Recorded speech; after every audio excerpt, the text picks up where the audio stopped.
situation. Oh, right. He had replicated himself inside of a tower forever. The lighthouse. Yeah. Yes, it seems that the lighthouse has had a containment breach, and currently there are agents who are becoming infected with the Leroy mind virus. These woke Leroy mind virus. There it is. Yep. Yeah, I hate that I can't use mind virus now without that that being a reference guy. Because I like memes and mental viruses are fun as a concept. So why'd they have to do it to me like that? Gosh darn it! What's this mind virus thing? Oh, it's a thing that's often repeated by people like Elon Musk to refer to wokeism. They call it the Oh, mind that virus. thing. Yeah. Oh boy. It's okay. I'll get over it. Yeah, the woke mind virus. The woke mind virus. You got to be careful. Your kids might catch it, and suddenly they won't call you or visit on the holidays. And yeah, suddenly they'll accuse you of being problematic, for saying certain things. For just telling it like it is. The way I've always done it. I think I created a rollable table. I thought I did. What happened to the rollable table I made? Gosh darn it. Pretty sure I made one, but it doesn't matter. Yes. Well.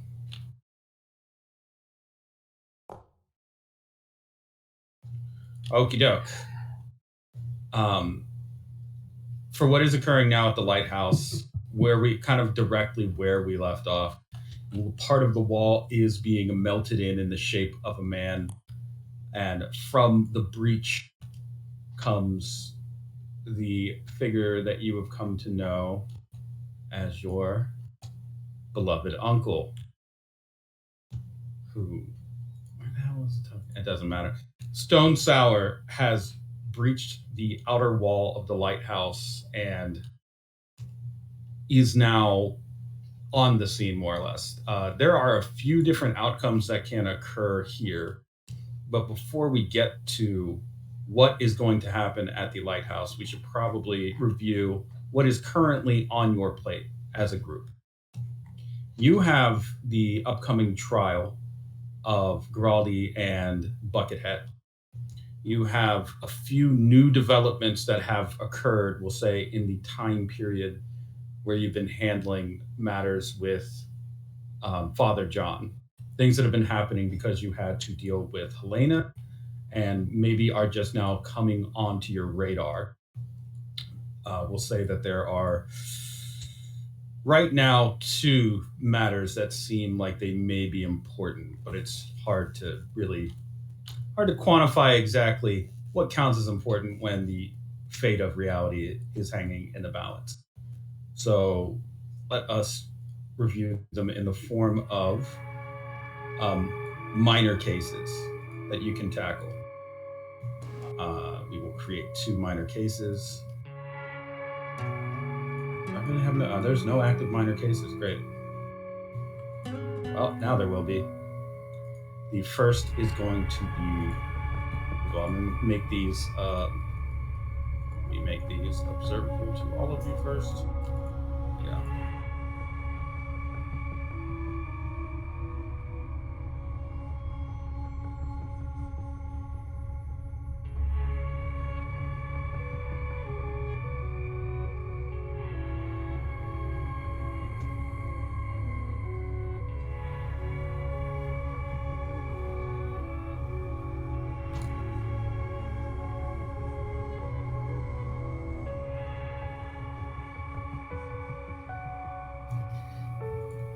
Yes, there are 2 cases right now. One is Unwhale, and the other one is Green Crack.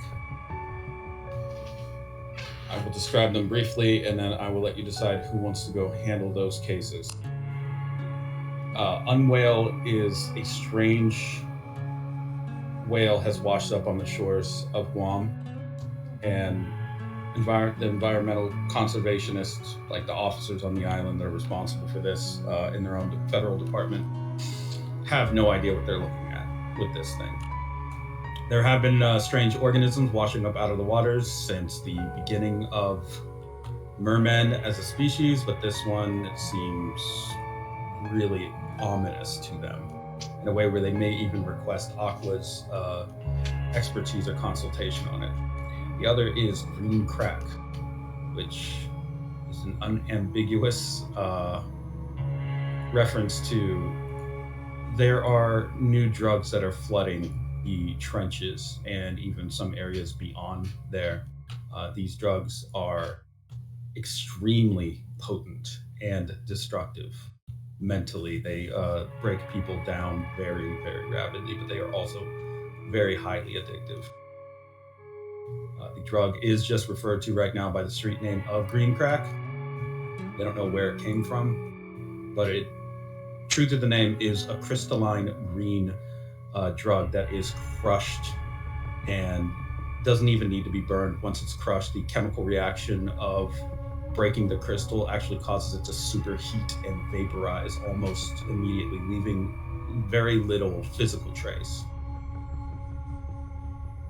So people have been just buying these, putting them inside of shopping bags, crushing, like hitting them against the wall and then inhaling as quickly as they can, and various other things. It's also extremely cheap.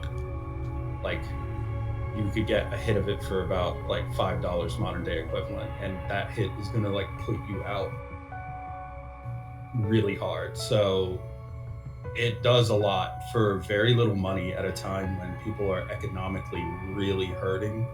The combination of high potency, low initial cost drugs and economic uncertainty, as well as the blockade that currently exists around the economic blockade that exists around Guam, means that any new drug like this could have extremely devastating consequences if it gets out of hand. And as I said, the initial first few cycles of doing this stuff is dirt cheap. Once you start to feel immunity to it, however, you need a more refined product that's going to be 1,000 times more expensive. So it goes from, well, maybe not 1,000, but it goes from $5 a hit to like $500 a hit. And it keeps escalating up. So you all have a few different things that you probably want to go deal with. Who amongst you would like to, you know what? I guess we could put 2 and 2 if you'd like. So who wants to look at the whale and who wants to deal with drugs? I feel like green crack is Anya's alley. Yeah, that's true. I would like to look at the whale. Okay, you observe the whale. Let me add in some character sheet stuff for these cases. Claudia Icepeak, what would you like to work towards? I guess I'm a doctor and probably would help out with the crack thing, but didn't we also have Cortland's seizures to also handle? I mean, you can leave him in the care of your friendly doctor and associate Dr. Odds. Okay, well, I do leave some of myself behind, I guess. Okay. Yeah. Icepeak, how long have you been? How often have you been dividing yourself lately? Recently? Yeah. Not too much. Not a whole lot. Okay. Just because of your level of molecular control, sometimes it may be difficult to really keep hold or coherent if you move too far away from your components. Right now you're at molecular control 4, so it's not maybe too bad. But the further away you're going to move from them, it's actually something that's going to increase in frequency as you start to move up in molecular control. Harder than it used to be? A little bit, but not for the reasons that you would. Basically, the reason is if you move too far away from it, your eels will sometimes start acting on their own. So it's like a wedding? Kind of. Okay. They have more autonomy as they're further away from you. Noted. That is not common to swarm types. No, weird. Yeah. So you may have some kind of thing happening with your central brain that you're not aware of. Basically, it's something you probably would have noticed before this. I'm noticing it's happening and like noting that it's on. Right. It's just a little bit strange. Let's see what else. So okay, so you're going in on the green crack with Enya, and I guess that leaves Claudia to investigate the whale with Mikey. So let's get to the whale first, because I feel like that one's probably gonna have a little less. Well, it's relevant, but when you're dealing with green crack, that has a potential to spiral into some other things. So, whereas a whale, maybe not right now, unless you want it to be.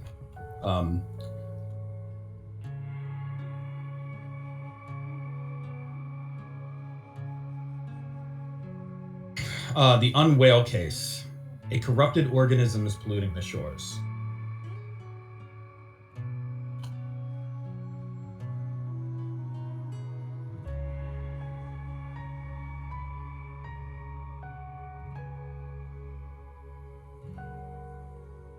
So the drive is about the corrupted organism. The trouble is that the source of the pollution may be troublesome.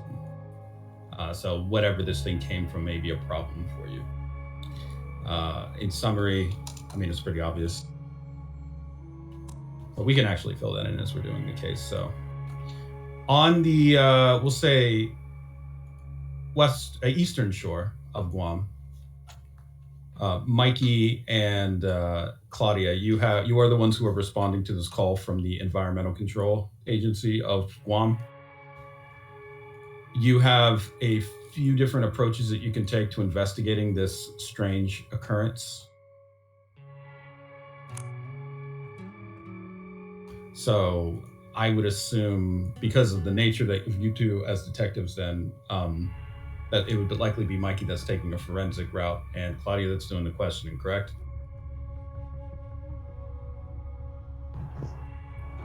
Yeah. All right. Right. All right. So for you, Mikey, pretty much as soon as both of you pull up on the scene, you will be able to very easily see what these people are talking about and why they would have called you in. Washed up on the shore of Guam is what looks like a bloated blue whale, but you can clearly see by its facial and skull structure that it is not a whale. It is a leviathan. Specifically a leviathan merman, one that likely comes from a more primal kind of environment. There are some leviathans who just simply choose not to shrink down, constrict themselves into a more human form, and instead just roam the sea, sometimes alone, like Lonely Island does, or sometimes in small pods or groups. Those that tend to mimic or copy whales and mammals will tend to sometimes congregate, but this whale in particular is no stranger, I would say, to you guys, because you have actually seen it before. It was in the blink of an eye, but this is the whale that ate Nicholas Pine. So, Mikey, give me, I guess, an understanding roll as you're working with the professionals who are there, the cleanup crew, people that are trying to keep the area cordoned off and are also considering, there's like a small, we'll say, crisis center where they're considering what they'll have to do, if they'll have to completely shut down the beach, how they're going to maybe try to dispose of this thing, because it is dead, that's for sure. Yeah, I guess I'll go see what they're up to. Yeah. Start doing the normal, walking around, looking over people's shoulders until they notice, and then immediately flash my badge, and so Yeah. it's not as awkward while I'm there. I would say it's likely that the forensic people, the experts, some pathologists, and environmental scientists are familiar with Aqua at this point due to your work in the area and generally like Ice Peak's own involvement in scientific and kind of the educated circles, the artsy crowd, that sort of thing. They're probably aware that you guys have a level of expertise that's a little bit higher in these matters than most. Yeah. Oh, good. Yeah. I speak. Then it's likely that some members of your team have been deployed here as well. Your squad, I would say. Yeah, they're sort of based on FEMA, so they all have little like disaster cleanup stuff. Yeah. And one of them is specifically hazmat. Well, yeah, we'll say your little cleaner shrimp has its job cut out for it. Yeah. I know they're mermen, but sometimes when you just mention that they're a cleaner shrimp, I just picture a large cleaner shrimp. Just like cleaning something excessively. I literally pictured it as a shrimp, like a full shrimp, but like in a hazmat. You like that yellow outfit with the little hood. All right.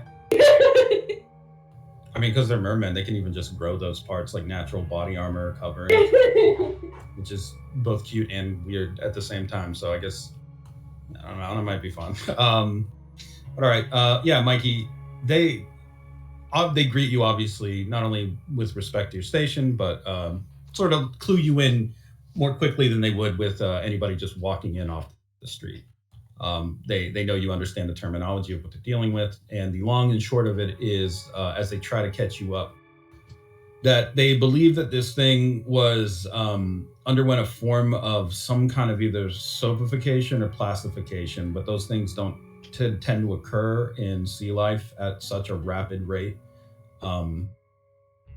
The chemicals that they're looking at in this thing, because you have full access to some of the initial, they're not quite x-rays, but they're of that nature.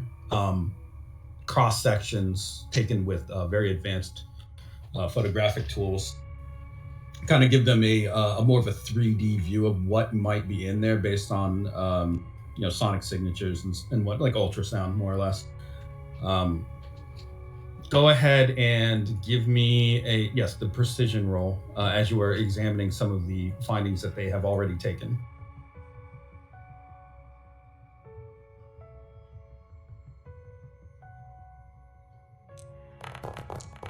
You are looking to beat a 3. Would you like to fate point? Yeah. Or just roll? Okay. I'll invoke my drive. It's easiest to. Okay.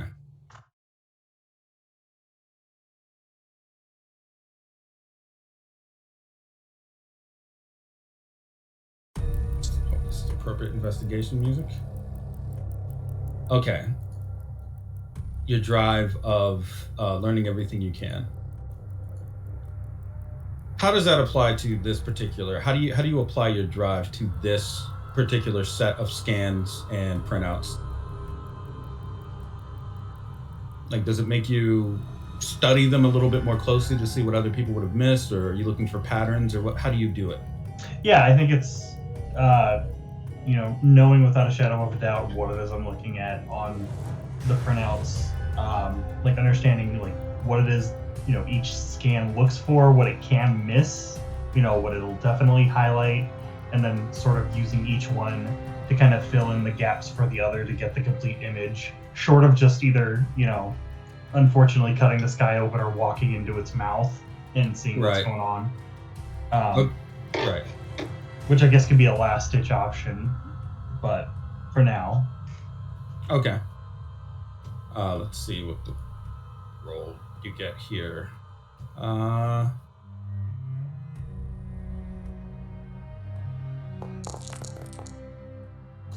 0. Basically, you have as many experts as you can here, but they have never really seen anything like this. So their scan work might have been a little sloppier than it should have been. However, your dedication to attention and kind of going over this with a fine-tooth comb has led you to something of a disturbing realization.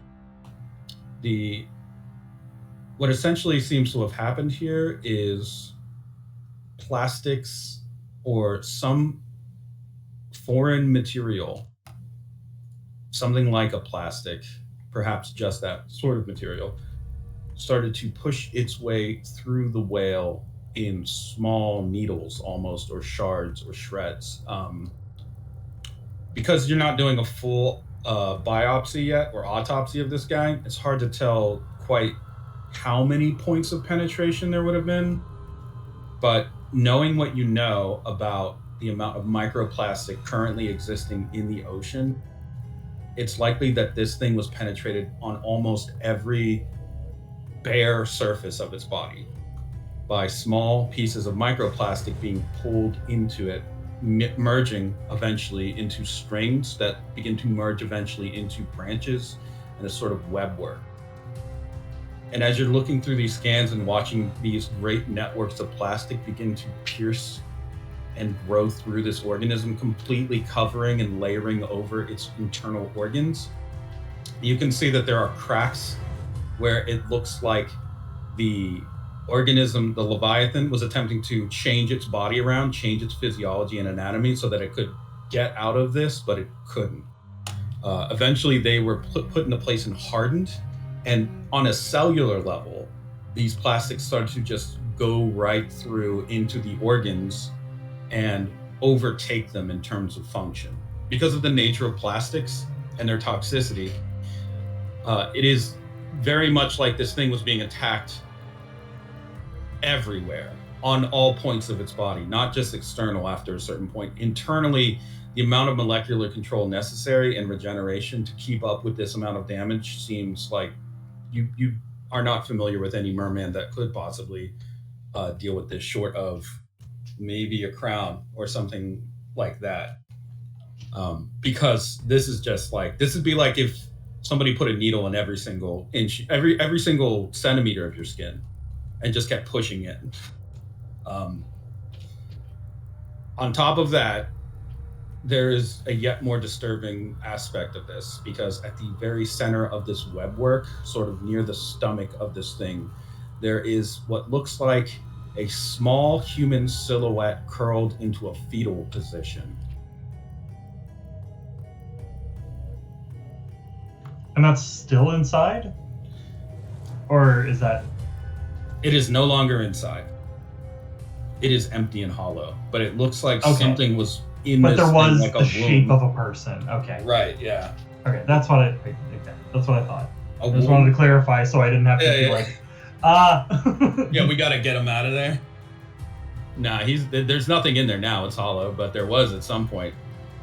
There looks to be also, it seems, a tunnel that it might have, that organism that it looks like a child would have been able to exit the whale from, the Leviathan, and after exiting, that part was filled in with plastic entirely. So it looks like a much larger channel of plastic than the ones that initially pushed into this thing. I'm gonna need you to roll durability as you put all this information together in your head. This is a mental attack on you, dealing with the information that this whale, you can easily picture the suffering this thing went through. Not only that, this is pretty bad. So yeah, you take 2 mental stress, which is not a big deal, but yeah, it's a little fucked up. I won't lie, because you're able to put the information together and almost recreate the entirety of the action. Almost, it's a disturbing thought, but not one that will scar you mentally yet. yeah, it's like any of those scenes of like, yeah, all the numbers and stuff flying past my head, but then I just start crying. Just one tear that you fight back. Yeah, just a single tear. So that's your end of it. Claudia, you are going to likely want to ask questions of some of the people that were here. Do you choose to question the experts or any potential witnesses first, I guess? I should go to witnesses first, I think, because if she wants to collect theirs, I mean, she can always just get the numbers of experts around here later if they Sure. end up running away. But witnesses is probably more important to her. Okay, go ahead and give me a secret sniffer roll. You are looking to beat a 3. Okay.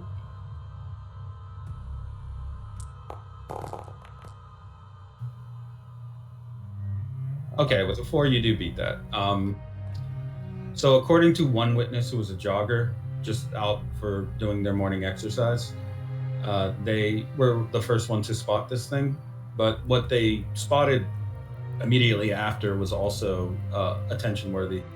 They saw what looked like a man in a wetsuit or some kind of a full body diving suit. They're not sure what it was, pulling what seemed like dragging a child basically across the sand.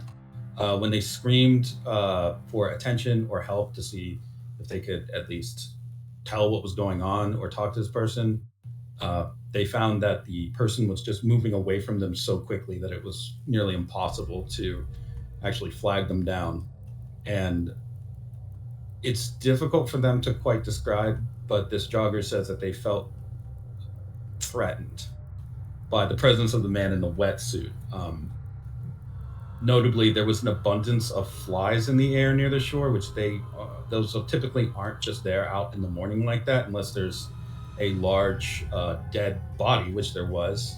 So a cloud of these flies. What was notable about them, according to this jogger, is they were biting flies, as in they seemed to really be aggressive when it came to trying to attack them. The jogger got some medical attention. They didn't get any infected wounds or anything, but they actually do have small bandages over parts of their arms and legs. So it looks like these flies did enough damage to just take out small bites from whoever they're targeting. All right. Did you see which way this jogger went? Like, did you see which direction they were going in, basically? Yeah, the jogger says they're not sure. It looked like they were moving towards the city, so to the west, but they lost sight of them over a hill. So it's possible they were going northwest or southwest. Not really sure.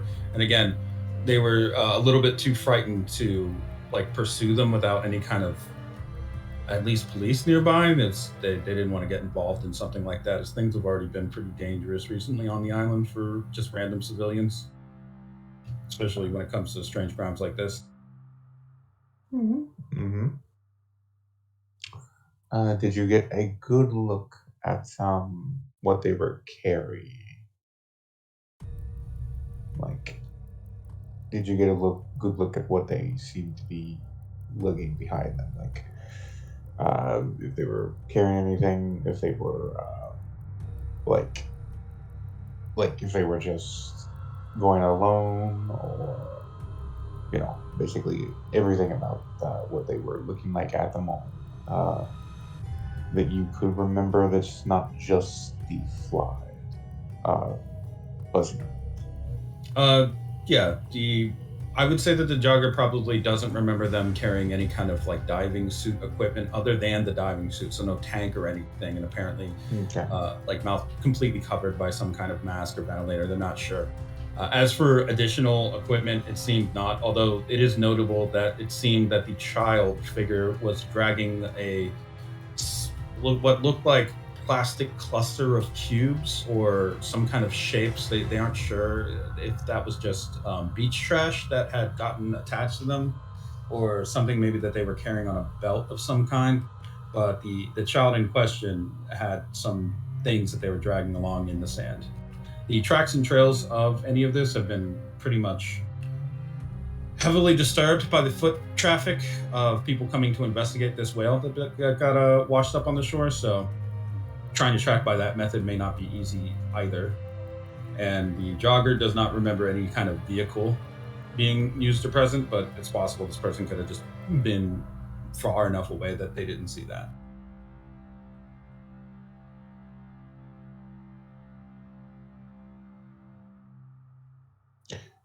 When you were getting treated for the flies,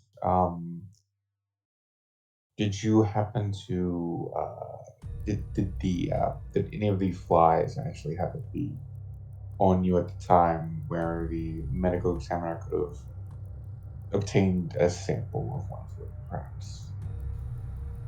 Yeah, the jogger in question does not seem to know what happened to the flies. There may be a few dead ones in the sand somewhere, but that would require probably expert expert research from a forensics guy, maybe. Could you repeat that? Because for some reason the Discord decided to shit itself for like a second there. They said that they are not sure about any flies, but there may be some dead flies that fell into the sand somewhere. They don't know, and they certainly couldn't find any. They would tell you that the flies seemed extremely large for like they were like bigger than horse flies, whatever they were. They've never seen really any kind of species like that on Guam, but you know, you're not talking to a not talking to an animal expert here. You're talking to just a regular old dogger. Yeah, so probably, I think, and they're questioning there. I mean, for the most part, because everything seems to be what she's going to get from this person. And probably go looking for possibly a fly sample. And then after that, probably catch up with the expert. You do have a forensics guy here with you. Yeah, if he doesn't get mind, weird. If you don't mind going through the sand, Mikey. Yeah, I'll comb my way through the sand. He'll probably like take his sandals off and do some weird Cronenberg feet thing. Oh no! Because it's that, or I get on my hands and knees and do it, and I don't know which one would be. Like, there's people around, like actual just normal people. Just pop your eyes out of your ankles. I feel like either way, it's gotta look weird. I will tell you, Mikey, I'm going to compel you, actually, because of your nature as a scout. So you're getting an eye scout compel. It would just be easier to just completely go monster mode and do this search. Because if you try to do it by hand, looking like a normal person, it's going to take you way too... It won't take you way too long. It'll take you, like, a lot longer, though. Whereas if you just, like, let go of the constriction of the human anatomy... Yeah, if you just let that go for a second. I think... You know what? I think he would take the compel, just knowing that, like, yeah, it's gonna take way too much time. Like, there's a a time sink that, like, they can see a gross slug man for like 5-10 minutes. There's two things that happen when you completely let go of your human form. The first is that you are obviously going to be the target of a few people screaming because seemingly out of nowhere, this person they were just talking to that just kind of had like a funny hat and was like kind of cool. Well, I think he would start taking it off, and he would probably like let people know. He's like, I'm just looking for evidence. It's okay. It's not weird. Any merman could do this, and it's perfectly fine. Like, he's taking off his jacket, like he's like folding stuff up and like putting it down. Go ahead and give me real quick. Give me a power roll. This is your ability not to horrify people who may be watching you do this. Oh no! I got 2. A 1. Okay, I win. Everyone cheers. Yeah, they all cheer and get popcorn. No, they look very unnerved by what they are watching you do, but they managed to maintain their professional composure. I was gonna say, if anything, I think by the time he's like down on all fours, like, and starting to like feel around, he probably just looks like seaweed that gets washed in. Like, he just looks like a big moving mound of seaweed. Like, that's what he effectively is. Like, he just... That's actually the second thing. You don't just look like that. You look a little bit different now. Either due to recent stress or your own body's ability to change, or molecular control is currently occurring. You look a little bit more, we'll say, eldritch at this point. And not only that, you are no longer sort of this like a harmless sea slug or a series of flaps. There's like something more sinister, a little, I won't say sinister, but threatening. You also look strangely muscular now. Like more, the muscle is lanky. But I'm not a piece of string. I'm like a ship rope. Like, yes. You are wiry, and in a way that looks threatening to some people. Like, you look like you could wrap an arm around someone's neck and just snap it very easily. And they can tell that by looking at you too. So there are some people who are stepping away from you. However, because of you taking the compel, it is easier for you to make this roll. So go ahead and give me a Wanderlust, and you're just facing a difficulty of 2. What is your luck today? What's going on there, bud? I don't know. Yeah, I'm obviously gonna pay with the fate point I got. Roll that. Keep in mind, you can't find the fly that you need. Like, you can still succeed at a cost if you don't want to spend your fate point. You will get the information. So that's up to you, basically, if you would like. The complication of it would be you will have to even more enter a far more monstrous kind of spread of limbs and organs and various tendrils. So it's up to you. Basically, you can do it, but horrify some people, or you can pay your fate point and reroll. Yeah, I'll pay the fate point. Oh, actually, you don't need to reroll. You just would meet the 2 if you did that. So, what do you invoke? I mean, I guess for that, I'd invoke my. I mean, it's part of my mode, but being the weird plant mass slug that I am. Okay. In that case, because you took the time to not horrify people, good job about that, you find the fly in question. This fly is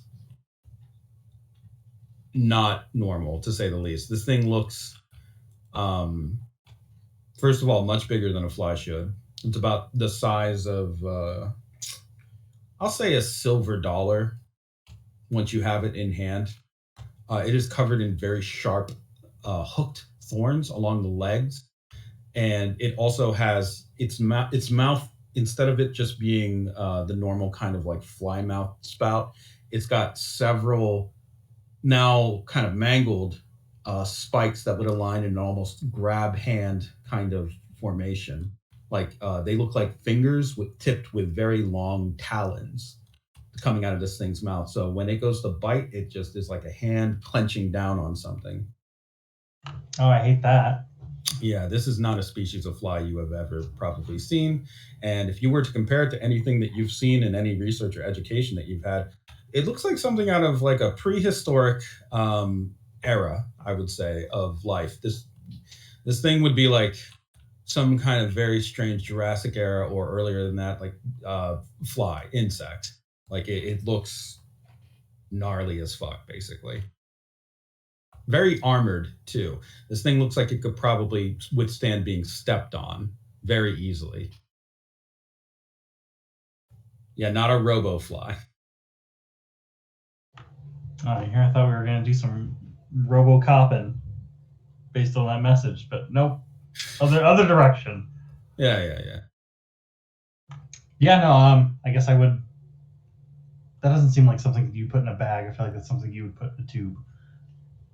So he will tag it, and then I guess just everybody watches this massive plant limbs and hands and fingers and just eyes all just kind of whoop, back into a tall, lanky guy who immediately just walks over and just starts putting his clothes back on, and will look to Claudia and I found it. Found one, but yeah, this thing looks more prehistoric than I guess modern or even futuristic. Looks like somebody went back in time to grab this little guy. And he kind of holds it up and shakes it in the vial. Mikey, you have a compel right now for learning everything you can. You would understand this thing perfectly if you just ate it right now in front of everyone, just shoved it right in your mouth.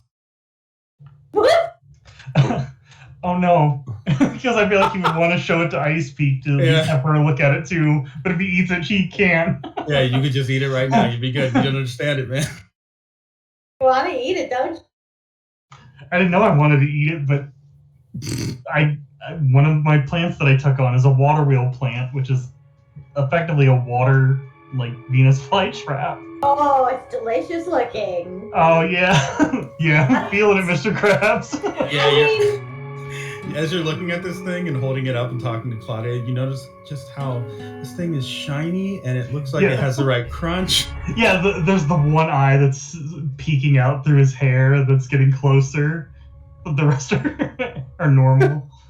Claudia probably isn't even really paying attention to that slow, creeping hair. It's just like, just looking at the thing.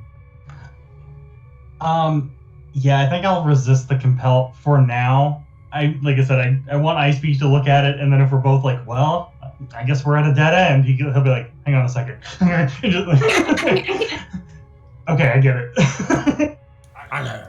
Yes, good. Okay, so you resist the urge to eat it, but that is a very strange thing. You don't usually have to deal with that sort of problem, I think, with prime scene evidence. Yeah, no, I haven't wanted to eat it before. So yes, you present that to Claudia. Claudia, I'm assuming you share the information you got from the jogger. Yes, she's basically replying to what he said to her, and yeah, back right back. Okay.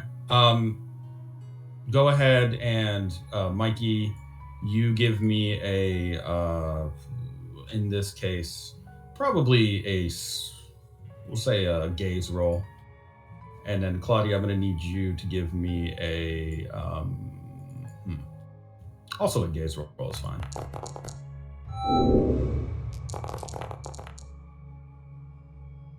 Okay. So a 4 versus a 2, and for you, Claudia, what do you get? Oh, a 5. Wow. Okay. In that case, collectively, you two have more or less drawn close to some of this case with what you have gathered. Your combined efforts and what you've seen here have a few unfortunate implications that you would be able to piece together, I think, fairly easily based on both of your histories and experiences here. For you, Claudia, there is an unsettling implication that with the flies and the wetsuit, that sounds like Nathaniel Furneaux, the person you killed, quite explicitly murdered. There are flies. There's a person in a black suit, and they showed up seemingly out of nowhere to drag somebody away. For you both, also, the implication of somebody controlling or using plastic after coming out of a whale that you have seen before means that if this is true, either there is a second Nathaniel Furneaux or a copycat. And the person that they dragged out of the whale was Nicholas Pine, the hell child who was responsible for, well, many different things, but most recently, crashing a warship full of soldiers out on the Moonlight Mile. And then, of course, being eaten by a whale. So these are pretty much, they seem to be the facts. Are the two of you confident, I guess, that is what has occurred here? I did want to ask, like, since I haven't seen the flies, if they look vaguely familiar, since we did kind of actually get a look at those flies when they were buzzing, when Nathaniel was actually alive. Oh, and I wanted to ask, since I saw the pictures of the weird plastic womb, if it was like a vacuum seal situation, so that I could kind of mentally approximate, is that a kid-sized bag? 100%. It's a damn near perfect mold. Okay, yeah. That's what I mean. It's already what I assumed, but that just helps cement it. All right, what was your question, Claudia?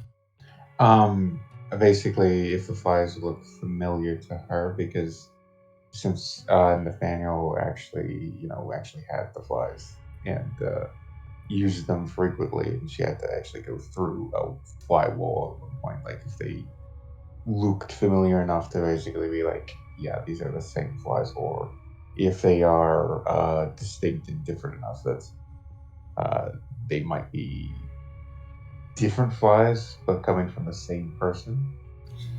Go ahead and give me a. In this case, give me a durability roll as you're examining this fly. Okay. Also, don't forget to hit your refresh, everyone. You got all your fate points back and everything. Let's see. It was 2.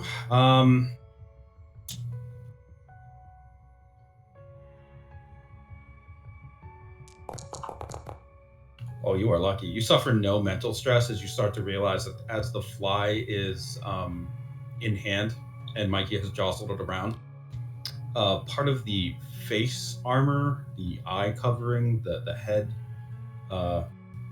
exoskeleton has cracked. These are not the same flies as what you saw before.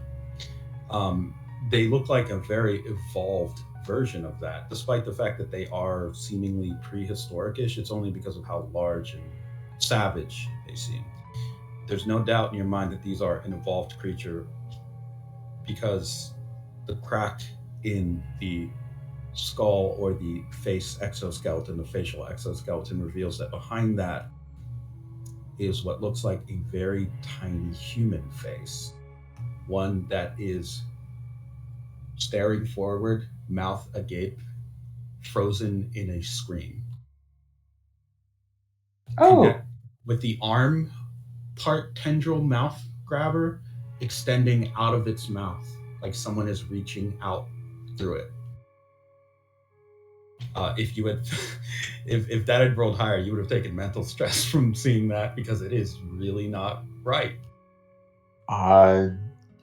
she probably still just goes and takes a complete step back.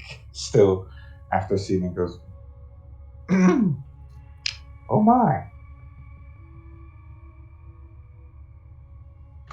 Oh, what? Did you notice something? I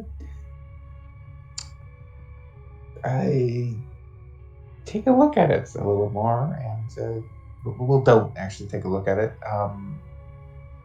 It looks like a human face is behind the mask in that fly. Like a hang. I think that he would have to look.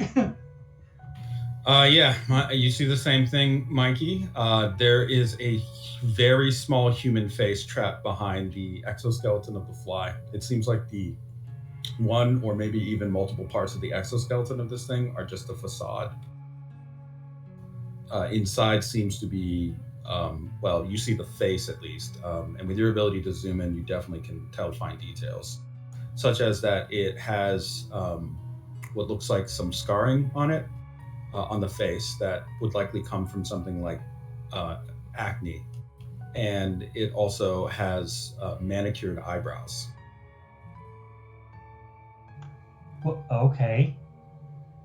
I think, seeing that himself, he would go, we definitely need to get this back to the lab then if this is a person, because then that's either missing persons or there's a homicide on top of our homicide. I need Ice Peak to look at this with me, and he'll probably put it away so that it's no longer a temptation and be okay to leave now. I think we are okay to leave. Yeah, you're okay to leave. The jogger who answered your questions kind of waves and provides information, including their name, contact to you, Detective Cornell. Otherwise, you guys are free to go. And also meow.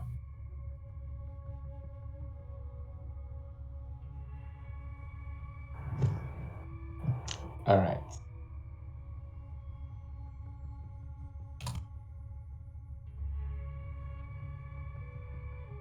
All right, now to get to the Ice Peak and Enya portion of these investigations, the green crack case. Enya, you are someone who is very much familiar with the many different troubles, of the trenches. You know about how there have been addicts in the trenches. You know that there have been people that have been struggling with poverty and crime in this area, and you have also been part of the efforts to provide some rehabilitation where you can with your House of the Rising Sun. So I guess the question is, where do you begin to look into this with your partner, Icepeak? Sort of want to start with Rust. See if there's any sort of activity on the dark web. Oh, yeah. Rust, if you're bringing him on this, he's surprised that you haven't already come to him about it, because this isn't just a on the dark web thing. According to him, let me drag his token out, because he is very much someone who stays inside often, and social media is, an outlet for him to learn more about the world. He would inform you that, let's see. Well, he would tell you that there have been very many social media trends using hashtags and that sort of thing about specifically this drug. I'm not sure where to acquire it myself, but it seems that dealers around the trenches are selling it, including. He brings up. He shows you his mobile device here, and lets you know that his UZ, including school children. It seems. I've been tracking these trends, trying to get an idea of where we might be able to triangulate dealers and distributors, but there aren't too many ties other than that the dealers seem to be young mermen, and he kind of seems exasperated by this. Normally it's easier to track. You're kidding me. They're selling to school children.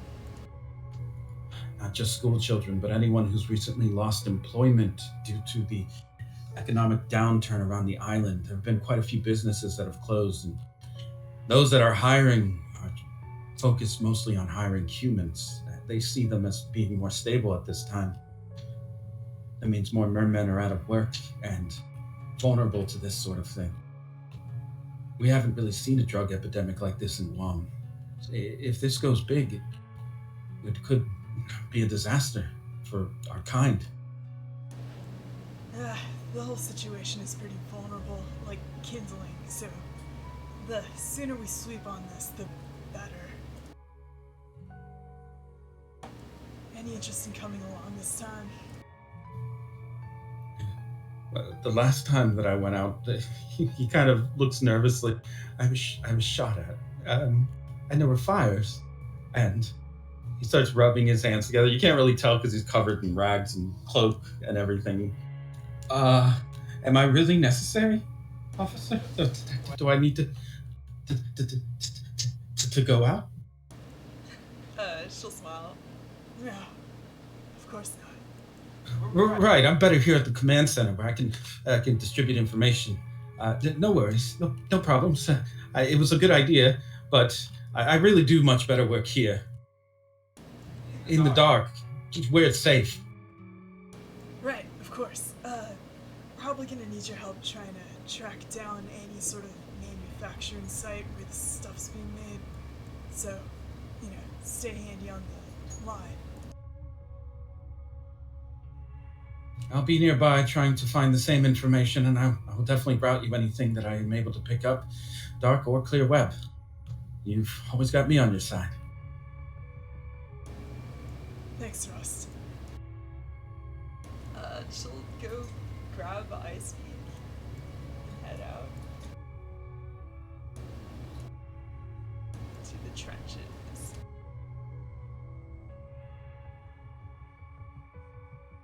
All right. Touring the trenches, you'll find that, true to Rust, what he was saying, there are more businesses that have been shuttered in the trenches or have been bought out and repurposed as temporary housing. Storefronts have been, some of them have broken windows. A few of them seem to have been just turned into a squatters sort of spot. So you can even see in like an old fast food restaurant, there are now people just living inside of there, using the fryers, the equipment, whatever's still operational, just like you would a kitchen. And there are also many, we'll say, merman youth walking more in closely gathered groups of 2s and 3s. They are wearing black hoodies, or it's like a black and silver hoodie design with a green skull on the back. And when they see your police vehicle, they definitely turn the other way, or some of them will just give you the finger. Do they look young? Yeah, these are kids for sure. They look like they're in the high school range. Some of them maybe even a little younger. So, I'd say it's pretty obvious. Lords of Acid are involved in this, right? Come on, Green Skull. It would appear that way. Would you say I speak? It would appear that way. I speak. I need you to. You are being compelled currently. You're getting an incoming text as you are trying to keep an eye out. Which one of you is driving, actually? Is it Enya or is it I speak? I guess Enya. Okay, so there's no risk of you being distracted as you're a driver. You get an incoming text message from Dr. Odds about Cortland's condition. Okay, I assume I would hear some of it. Well, I mean, you have multiple eyes technically, so you can like read. You can multitask. Yeah, that's what I'm saying. I'm saying that he probably doesn't need to call me. I'm in the room. Oh, actually, no, he does, because your eel stopped responding, and more oddly than that, it started singing to him, and he's not sure what that's about. Oh, what is it singing? Well, you'd have to text him back to ask him. Okay, yeah, no, I know. Call him, yeah. You give him a call? Yeah. Yeah, you can hear what sounds like some kind of Germanic, but older. It doesn't. Yeah, it's like very soft, faint, almost ethereal song.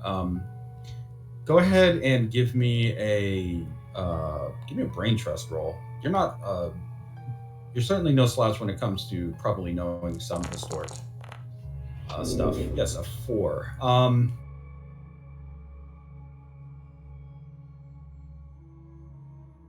I would say you recognize the language, and it's going to take you a second to translate, but and by a second I do literally mean a second. This is Old High Germanic, so it's the oldest form of German, and it sounds like a song, though you'd have to double check, and it is kind of faint. It sounds like it is singing about an incoming rolling storm and riding high with spear, and the bodies of enemies falling like rain. It's a weird kind of battle song or something. You're not quite sure. Maybe more strange is it sounds like a mix of your own voice and someone else's. That is strange, but enchanting. Dr. Odds, you can hear the voice go quiet as he says, I think you need to come in for a checkup. I put a jar over it. I can't work with that noise. I have been having some difficulties with remaining as one mind. I don't doubt that, but I think your difficulties are probably preferable to what your friend here is experiencing. I don't know how familiar you are with quantum states, but you probably know very well by now.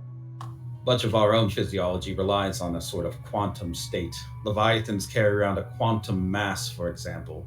Technically, it's always there, just not interacting with any physical matter. But once they manifest it, turn the quantum state to on, it pushes out full bloom, becomes the size and shape that we know it to be. Likewise, there are many different quantum mechanics that operate behind the scenes of our physiology. Something that I've had to become quite familiar with as a doctor. I know you have as well. Your friend here, you may remember the initial scan said that his head was empty, but that no longer seems to be the case.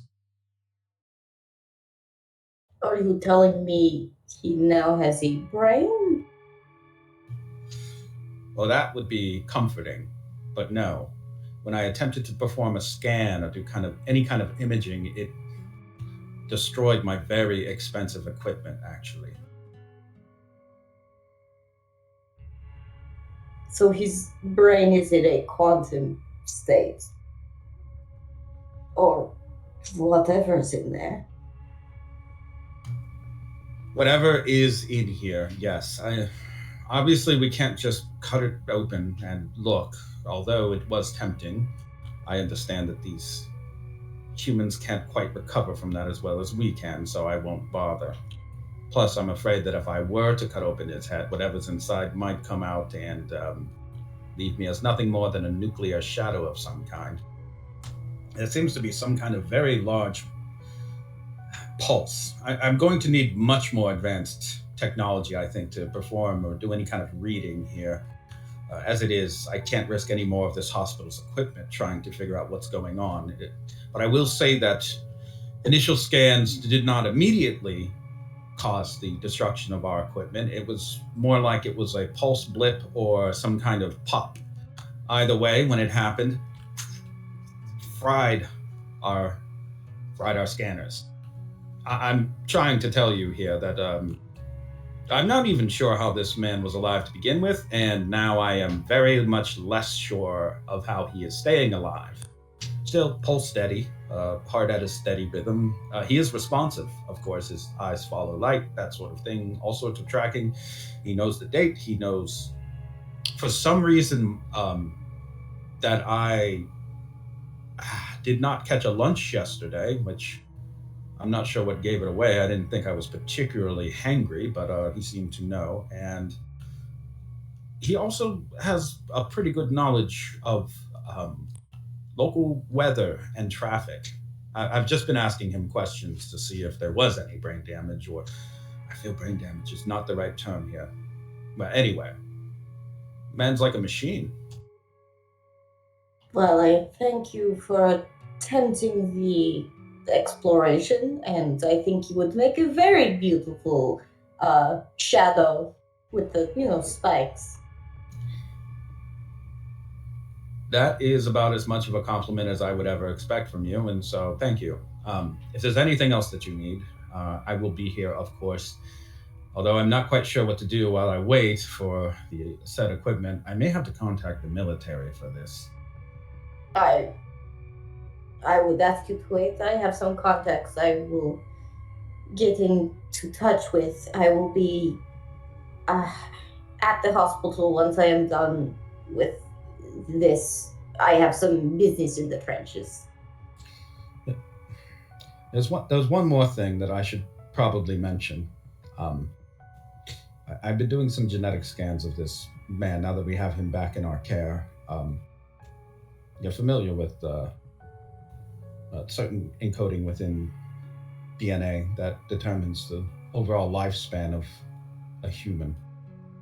Telomere, the times at which it can cycle. We, of course, have our own version of this, but the human anatomy has, it's well documented in research. And based on the genetic information that I've gotten from him, it's likely that he has some kind of condition,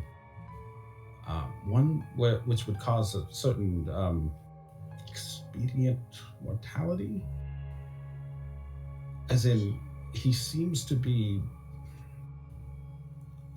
He is healthy physically. Don't get me wrong on this, but I think he's got an expiration date. I see. His life will be short. Extremely short. This is the sort of thing that we see sometimes in certain genetic defects with newborns, where they just simply, seemingly unknowingly, do pass. Unfortunately, this one in particular matches many of the cases I've seen of those that only live for a month or two.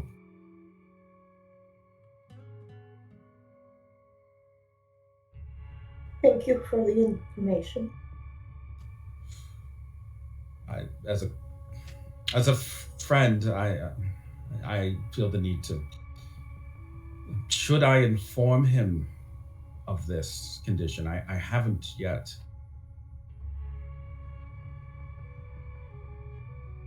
It is likely something I should tell him myself. I do not know if he has many friendly faces. I see. Well, it is technically your patient, so I'll let you handle that then. It's never easy to tell humans that they are, well, but that is all. Sorry for the. Sorry to be the bearer of bad news, but as a doctor, it is practically unavoidable, isn't it? Good day, and of course, call back if you have any other questions. I will do so. Again, you are wonderful at your job. Yes, I know. He hangs up. uh, for you, Enya, I guess you've just been cruising along. You've been seeing more of these businesses, more of these people. You even recognize there is at least one bottlenose boy in one of these gangs. Oh no! It's a small, a very tiny, looks like almost a dolphin. Hard to say. Very small though, wearing the trademark hoodie you've seen other children wear. Oh god. What are they doing? Are they just like running around in a little gang of these other people? Yeah, they're just kind of running in between the legs of other very big, tougher gang members. Okay, well. How big is the nearest like what's this gang that he's in? Like how many people are there? I would say there's probably 4 of them. Alright. Well, I guess she's gonna put on her lights and pull up to this group. You know, like she's about to get the car. Oh yeah, they all scatter when you put on the lights. And they actually, one of them kicks and knocks over the small dolphin. Oh god damn it. Who just like kind of bounces along on the ground and tries to scramble to their feet to get up and run. She's gonna try to tackle that guy that just did that. I mean, it was an accident. They didn't do it on purpose, but you surely can, of course. Does she? Do you tackle? I mean, that's up to you. Do you want to tackle it? She'll try to tackle the older one, yeah. Okay. Go ahead and no, you don't even need to roll. It's just they're just kids. They have like very low molecular control. So you're able to tackle a kid. Can I scoop up the small? You can. The small dolphin thing in question is Oh yes, of course. Kiki. Kiki, no. You, as a police, may be familiar with Kiki. Kiki is not a troublemaker typically. Kiki's just a very small, very impressionable child. Yeah, I slowly lift up Kiki. Are you not supposed to be somewhere? Kiki is squeaking, but you can translate as a saying, "Let go of me, pig," and trying to punch at you, but Kiki's arms are too short and stubby. Alright, look you two. We can treat you like criminals and we do this whole thing, or you can just tell me where you're getting your materials from and we pretend we didn't see you. What would you prefer? The kid that you tackled, Enya, is wearing sunglasses, but they're starting to scream at you. This is definitely an older, bigger kid. Looks like they are mixed with some part crustacean, and you can feel tendrils kind of like underneath the hoodie, so they're trying to go into battle form, but you've tackled them. That kid says, "Hey, fuck you, cop! Let me go! You don't got the right! Let me out of this! Get off me!" Alright, fine, criminal it is. Yeah, when you go to, I guess you're gonna pick him up and try to put some cuffs on him. Yeah, just get him in the vehicle. Yeah, when you get him into the vehicle, his sunglasses actually fall off as he's trying to wrestle his way out of your restraints. You can see now that his eyes, first of all, they're greenish at the edges, and he has actually got a few tears of green coming down, like down his face. It's a very almost bioluminescent green. Huh. Hey, doctor, can you come give this kid a look? It looks like he's using right now. I will do that if you will call our killer whale and pass this off, and I offer her Kiki. Do you take Kiki? She'll take Kiki.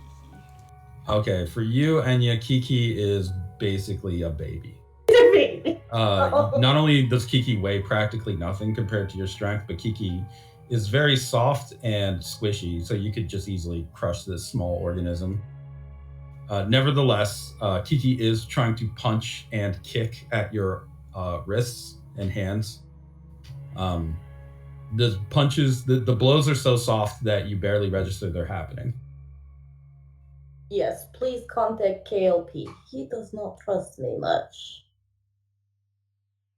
Or I would steal the little man for myself. Excuse me.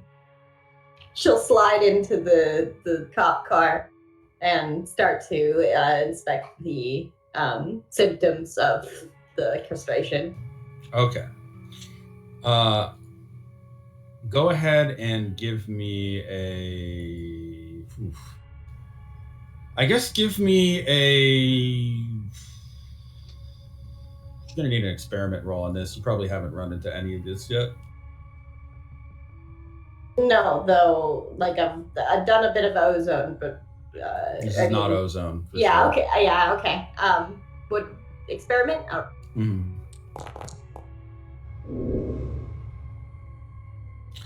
Okay, with an experiment roll of 3, and let's see what you get. I'm gonna do the roll. 1. You are able to get through some of the fighting that this kid is doing. You could at least at first see some similarities to ozone in that these are both kind of ocular based, or they have alterations that they perform to somebody's visual abilities. In this case, however, it seems like a degradation. It's likely just judging on the reactions and some of the. You're just looking at them like a flashlight, right? Like you're to track and everything, or. I do have a small med kit on me at all times that I can pull Right. out of my body, but whatever is necessary for this. So I do have a flashlight, probably. It's also going to be, you're going to have to take a compel on this. It would be way easier to get an examination on this kid if he was sedated. So your compel is that you are an unorthodox eccentric doctor, and you can sedate him however you feel would be most appropriate for a child. But he is still putting up a fight, and he is not human, so he still has like fangs, claws, teeth, tendrils, and gosh knows what else, pincers of some kind. My bite can kind of numb people. Mm. Can I just reach my hand to the back of his neck and lightly numb? Yes, you can just perform basically a Vulcan nerve pinch on him. Yes. And that'll work. Okay. Funny enough, funny trivia. The Vulcan nerve pinch was actually, I believe, invented by the actor Leonard Nimoy, because he didn't think Spock would be violent enough to punch people out. So, but we could just do a little pinch. A little pinch to knock people out. So yeah, unlike Kirk, who just full on haymakers dudes.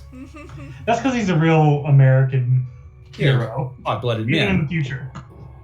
Yeah, you gotta knock someone out when you're threatened by their everything, I guess. Yeah. 2 things happen when you do that. One is, of course, that the juvenile in question does become sedated. I mean, you have a very overpowering amount of molecular control compared to him. The other is Kiki stops putting up a fight and actually starts clinging to Enya in fear. Oh, sorry, Kiki. When he sees you do that, he's now afraid you're going to do that to Kiki. This is why I passed off Kiki. I'm a very scary dude. So yes, you were able to sedate the juvenile and get more of a medical assessment because of that. You definitely pass. There are a few things here that are obvious to you. One is that this kid is high. The other is that he is having visual problems of some kind.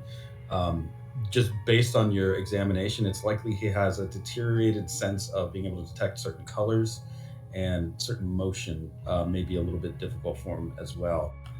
In addition, it seems that just judging on how violent he was and kind of his state of agitation, that there may be some kind of alteration to the brain chemistry of this merman in particular. Not something that's typically common with drugs. Like, I guess hard drug use would see this sort of thing, certainly, but this is like almost in a human. This would be the equivalent of probably someone who's. Are you familiar with crocodile? I am not. Oh God, Yeah, this it's is like that. It's about that level. Oh, Oh, please explain. so crocodile is a Russian variation of heroin where they add embalming fluid and like formaldehyde and stuff. Ooh, And okay. do you know that like the museum exhibit that was really popular, like probably in like the early 2000s, like the human body exhibit where like they had those like plastic. It does that to you while you're alive. Ooh. It just- so Like there's people like I saw like a clip of it, like somebody who had been abusing it for a while. Like basically just imagine like a cross section of a foot and the person can still walk on it and is alive. It's that. It does Okay. that to you. all right. It's bad. So it smells a little bit like I imagine I of all people would notice the smell of embalming fluid. Yeah. Well, it's not embalming fluid.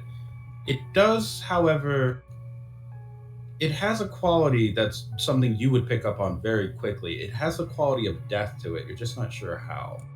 Like something in the chemical, it reminds you of decay Okay. very much. Aside from its high level of acidity, it's likely you'll need to check in with local hospitals. But if a human were to do a drug like this, it would probably kill them very quickly, like Like within the first immediately. couple hits. Yeah, like if not for some people, maybe right away, depending on their pre-existing conditions. Okay. So this is just bathing the body in high amounts of acid, it getting into the blood, acidification, increase of pH within the body, and you can tell that through your med kit and the blood draw. Anyway, this kid's got very acidic blood because of what he's been doing. Okay. I'll lean out of the vehicle and turn to Anya and explain to her all this. So your hunch of the acid is quite right. Does it smell, or does it seem synthetic, or more of an organic thing? Could I tell?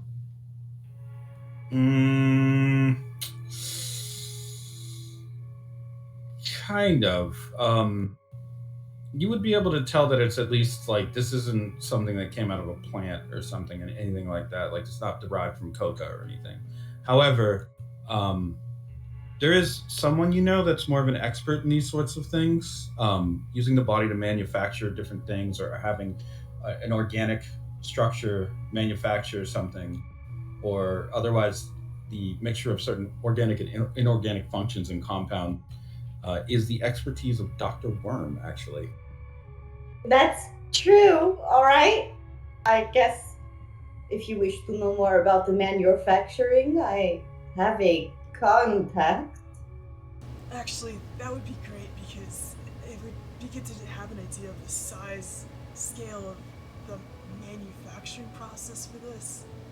Do we have a sample on him? Or was it just the stuff inside of his body? You gotta do a pat down. I tried to do a pat down. Who wants to do the pat down? I'll do the pat down. I go back into the vehicle. I turn into a bunch of eels. Okay. He's like, no! I was gonna say that's gotta be an HR complaint. There's no way. It was a normal pat down. No, she burst into 1,000 eels and just Searched all my overcame pockets. me. Okay, Ice Peak. You're pat down because you are thorough. I don't think you need to do a roll for this. The kid has a flyer for it looks like a Chinese takeout place in one pocket. He has a roll of 20s, and he's also got a plastic baggie that is stained green with a hole burned through it. That same hole has been burned through the pocket of his pants and seems to have burned into his leg as well. Oh, okay. So this bag probably has like a little bit left. Has some residue, but putting two and two together here, when Enya tackled him, it must have crushed whatever was in the bag, causing a chemical reaction that caused it to To burn, cause him and to then pop. Okay. go through into his body, like transdermally. Okay, I lean out and explain this to Enya. Ah, shit, I didn't think about that. You may wish to search Kiki's pockets. Okay, yeah. You don't even need Kiki turns their pockets out immediately. Like, please don't turn into eels. Kiki has a few, looks like one spinning top, a couple of jacks, rubber ball, and one baggie of drugs. Oh. Still intact. Looks like a very small green crystal, like a piece, like an emerald almost. I will take that and carefully double bag it.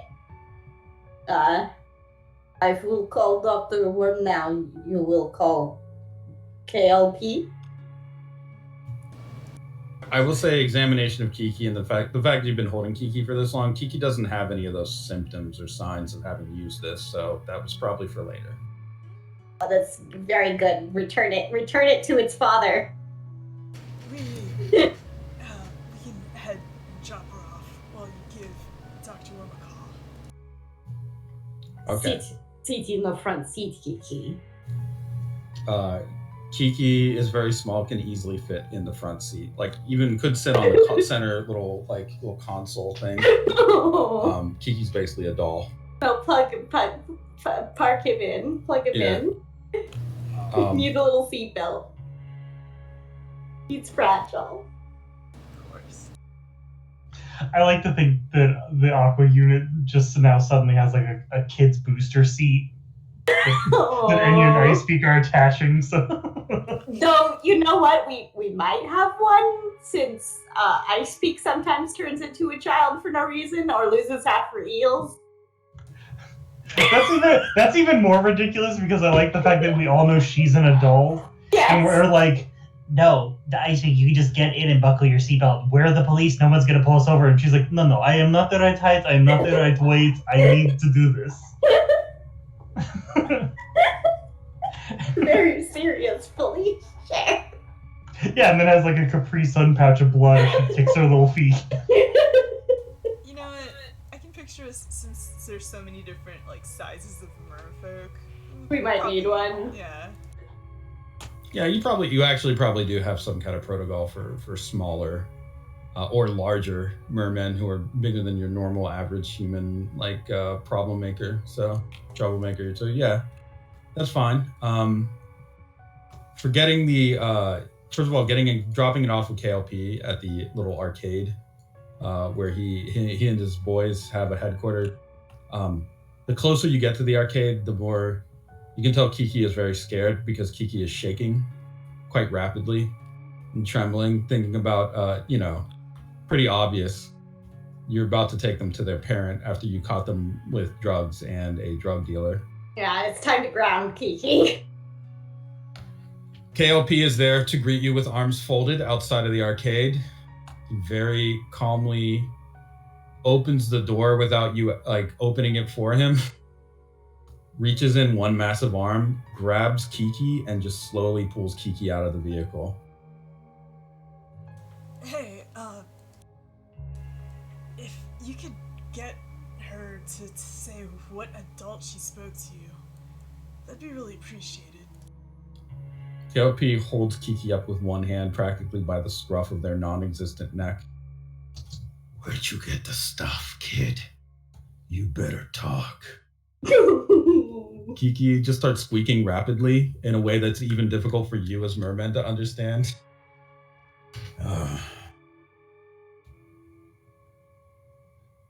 Baron laid down on 24th and South. Said there's someone there that the kids were getting their supply from. Does it line up with the food menu? Yes. Actually, there is a Chinese takeout place not far from there. I'll just literally hold up the menu to Enya and tap on the address. Well, great, perfect confirmation. Appreciate it. We'll take no more of your time. Thank you.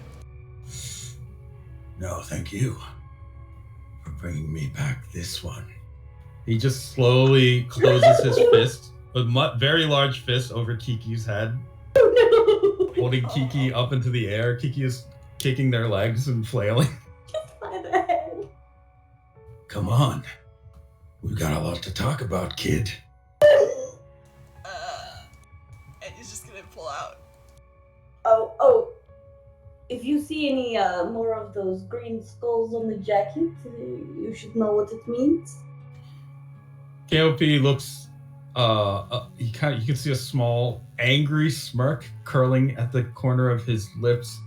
I may have run into a few of them at some point, but sure, officer, I'll do it nice and legal. Oh, I simply meant for your own boys. Oh yeah, everything's for my boys. I love them so. You can see his fist starting to clench a little much. No, he's holding the boys. Yes, Kiki is looking increasingly frightened. Again, my babysit is still on table. Your Officer Cornell sometimes looks after them, which is fine by me. I just have to go discipline this troublemaker. You know I don't like trouble, right, Kiki? He slowly brings Kiki up to face level. You know what I think of trouble, right? It's not good. She'll be fine. Alright, they head for they're gonna start to head to 24th and South, but I do want this Dr. Worm talk to happen. Yes, I will contact Dr. Worm. Two things actually, or one thing I should probably clear up. Claudia, you did offer to watch some of the Bottlenose Boys, I believe, right? Yes. Just for the sake of curiosity, go ahead and give me a mom mode roll. All right.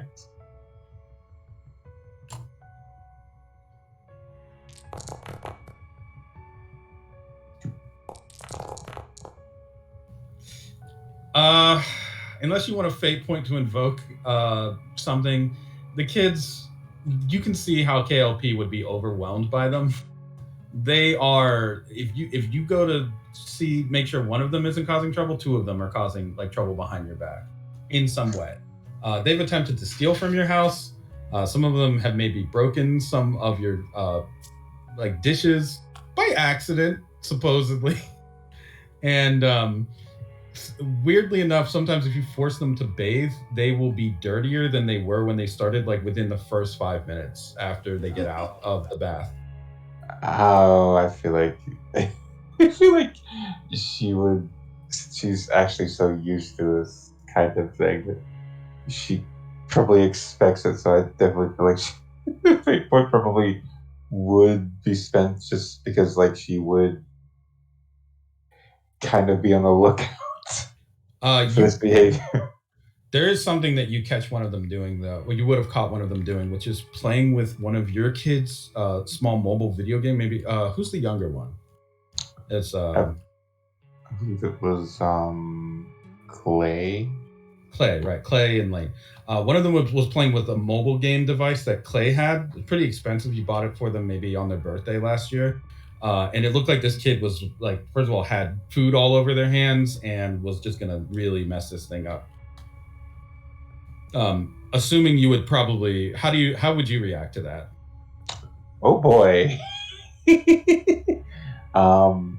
She would immediately go over and get that thing away from the kid and probably try to march over to the nearest rinsing, like the nearest sink, to rinse his hands and just the most mom speech about washing your hands and keeping clean and how you handle other people's things reflects back on you. Right. Go ahead and give me a secret It sniffer roll is as you're doing probably that. unpleasant. Yeah, hit me with a secret sniffer roll.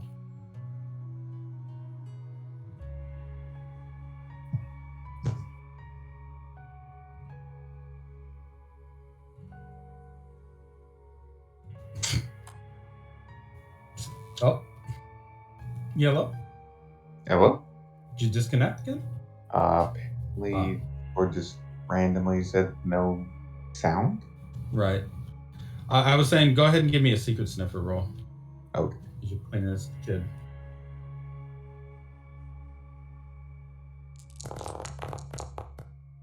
A 2. There is something weird about that mobile gaming device. Difficult to put your finger on unless you invoke. I will invoke. What do you invoke? Her trouble, secret sniffer. Okay. You invoke. There's nothing weird about the video game, the mobile device. But on your hand, there are, or in your other hand, there are a few what look like plastic sheets, or they look like stickers. So you actually don't remember where you would have gotten those on your hand from, but the mobile device itself, the little gaming device, looks okay. It's turned off. Do you continue to look at it? Yeah, I think she's gonna be a little bit suspicious there. You want to check if it turns on? Or She might go to the other room to check if it turns on. okay. You turn it on. It says welcome. You see that screen pop up. Give me a durability roll. All right.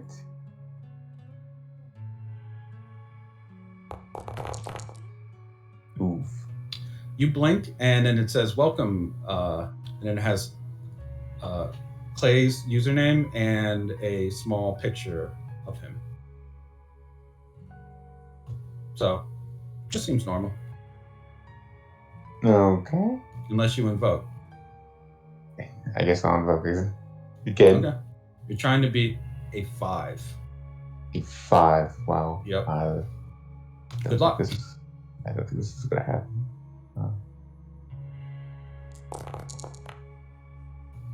Do you have any fate points left? No. Would you like a compel? Sure. You can figure out what's weird about it, but you'll have to break it immediately after. All right. You're a secret sniffer. I gotta figure out. So I will take the compel. I mean, I can't resist it, so. You shake it once a little as you're like turning it over, and you realize that it doesn't say welcome Clay. It says, hello new user, please sign up for an account. You destroy it immediately in your hand, crushing it. It was a very expensive mobile gaming device, and you probably had to shop around a lot to find one for that birthday. It probably took you a solid month, and you can't explain why you just did that, but you just did. Oh boy. She's gonna have to explain this one to Clay later. Or you could just try to get him a new one. You mean, it wouldn't be easy with the trade embargo and everything, but it's possible. You know a few contacts. Yeah, she probably will try at some point. Replacing that mobile gaming device will be expensive. They cost twice as much now because they are twice as hard to get. And they were already expensive. Oh boy. So, where it would have been 600, now it's 1,200. Not a small amount. Do you still pay it? Yeah, she will just have to budget better this month. Yeah, I mean, cook a little more, dine out less, that sort of thing. Do you just place it kind of back where it was? Like, do you make it try to how do you, because like, how do you plan to do it? You're just going to explain to Clay that it got broken, or do you want to try to cover it up and make it look like it was the original one? Because you can still pull like the memory card out of the old one. I think she would be honest. I mean, she doesn't. She remembers how hard it was to get in the first place. So You have she another doesn't want- compel coming, actually. Oh boy. To give your boys a world worth living in, you probably shouldn't upset them like this. So you will just place it back like it was and try to cover that up with your skills as a detective. Okay. Or you pay a fate point, basically. Yeah. Yep. She'll take that compel. Again, kind of weird. You don't usually do that, but you know, work's been stressful. Everybody in your in the Aqua unit seems to be going through a different type of stress lately. So this is probably just your time in the stress chair. So that's fine. You are an expert detective and you are someone who is a secret sniffer. So actually setting this up to make it look exactly the way that it would have been in his room, perfectly fine. Perfectly easy. And that is pretty much how that went when you watched the Bottlenose Boys. Decided to take care of them. You broke a little console, a little gaming device, and you kept them from running amok too hard, though it was nice having... It's probably pretty heartening, at least, to be able to be there for these mermen youth, because they are, like I said before, very obviously a lot to handle, especially for just KLP. He's just one guy. And you probably noticed he's got anger management issues. So him trying to control all these children by himself was probably impossible to begin with, and yet he seems to do nothing but endure to try to do that. It's worth the challenge. Certainly is. All right, to get to you guys in present day, what you're doing here, let's see. You were going to... We're gonna call up Dr. Worm. Call up Dr. Worm. You do have a sample of the drug. Yeah.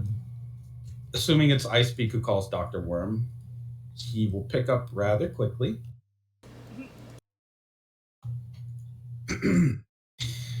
Yes, this is the doctor speaking. To whom am I speaking precisely? I am quite busy and do not always have the time to always pick up just immediately after a few rings. I am, of course, a real and licensed doctor. Who is this? Please say your name clearly. Hello, Dr. Worm. This is Dr. Icebeak. And you need me. You can hear his chair spinning around. Obviously, you need me because you called. My expertise is second to none. In chemicals, that is quite true. Oh, You hear the chair spin again more slowly. I don't have anything to do with that stuff if you're calling me about it. Oh no, I have a sample I wish you to analyze. I've had more than enough samples to analyze. Trust me, my contacts have been high to the gills on this stuff. It's actually a real problem for me trying to work with people that may or may not be on their meds they're not supposed to be on. I see. Could we talk about it in more detail? In person, you say? Yes, in person, I Over say. dinner or drinks of some kind? I don't know if I have the time in my schedule to fit you in, but I guess I could try. You hear papers flipping. He's But- just kind of ruffling Yeah, papers. he's just around. on his side. He's just moving papers Yeah. around on a desk. He actually has just a brand new package of printer paper that he occasionally will just fold and like flip around so it sounds like he's busy. He took a moment to open it and then Yeah. flip it. Okay, sorry. Yes, I think drinks would be more effective for me later in the evening. Very good. I prefer a nice mountain spring water, you know. Mmm, water. The most delicious beverage ever invented. Well, until then, I suppose I'll just, well, don't be surprised if I'm late, or if I can't make it. Of course, I am very busy and very, very booked. There are quite a few people, high ranking people, who also have appointments with me at this time, so I may be there. But if I can't, I will send you a text message of some kind. Yes, I have heard drummers are very popular. Indeed, I am. Well, I will see you then, colleague and friend and associate, Dr. Icepeak. Good day. Good day, Dr. Wayne. You can hear very quiet drumming as he puts down the phone. He didn't hang up, he just started practicing drumming. Yeah, you can hear him drumming a little, and then, oh shit, and then it hangs up. He seems in high spirits. Did you just ask him out on a date? I asked him for his expertise. If he took it as a date, that is up to him. Should have asked him if he likes Chinese takeout.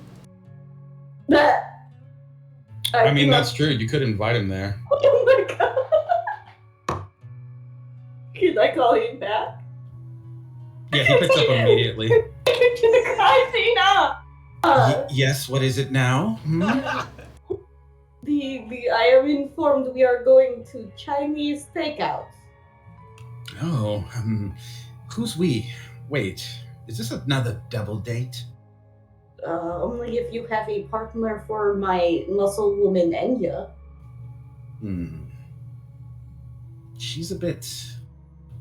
Yes, thick. beautiful and strong. What are you talking about? What a wild thing to say on the phone with her in the room. I think looks at her and is not embarrassed. Like just stares. The Amazonian type really isn't my bag. I feel like they would probably just, well, I am a worm. Regardless, I will see you and your muscle-bound friend. And trust me, I had to fight the urge to call them a minion. Tell her to keep her hands to herself and no violence. As long as you do not do crimes in front of her, I think you will be fine. I don't want her to crush me or destroy my terribly vulnerable form. Yes. Or grab me and then just twist me like a wringing out a cloth or anything like that, okay? I mean it. Are you sure? Positive. A pity. It sounds like a nice date. I have nightmares about this sort of thing, you know. That and giant birds. Oh, yeah, I have fought the giant birds. They are not quite fun. What? Good. I will see you there, Dr. I don't want to know about that sort of thing either. Yeah, he hangs up. Okay. He's now sweating and drumming furiously, trying to work off the stress of a giant bird or a giant hand grabbing him and putting him on a hook, or just all sorts of horrible things. Oh no, I understand. You know how many times my eels have been. Yes. Yeah. Well, think about him and his worms. Same thing, yeah. Is he good? Are we gonna see him there? Is he coming by himself? It seems like he is coming by himself, though you may make him very nervous. Why? I think he cannot handle strong women. Whatever with that. Yes, whatever with that. So you're going to a Chinese restaurant. Oh boy, we need a name for a Chinese restaurant. What's a good one? I was gonna say everywhere has a number one China buffet, and That's just Super universal. generic. Yeah. I'm gonna say it's the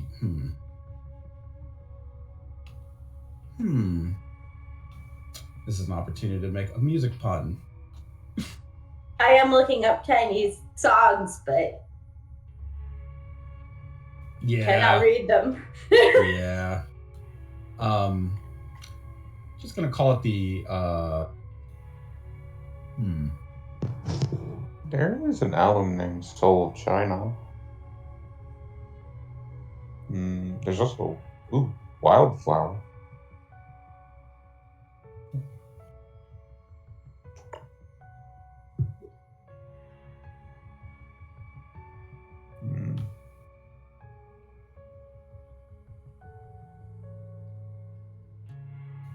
I think there's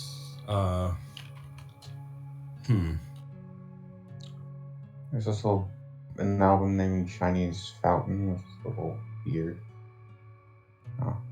There's not a whole lot that really works.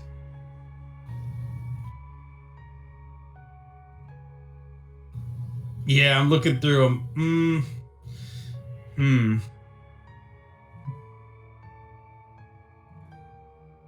Could just say the sign is busted for now. No, I'm not gonna do that. I'm gonna call it the what do we got here? It's a musician. Oh, I mean, there's a few that are.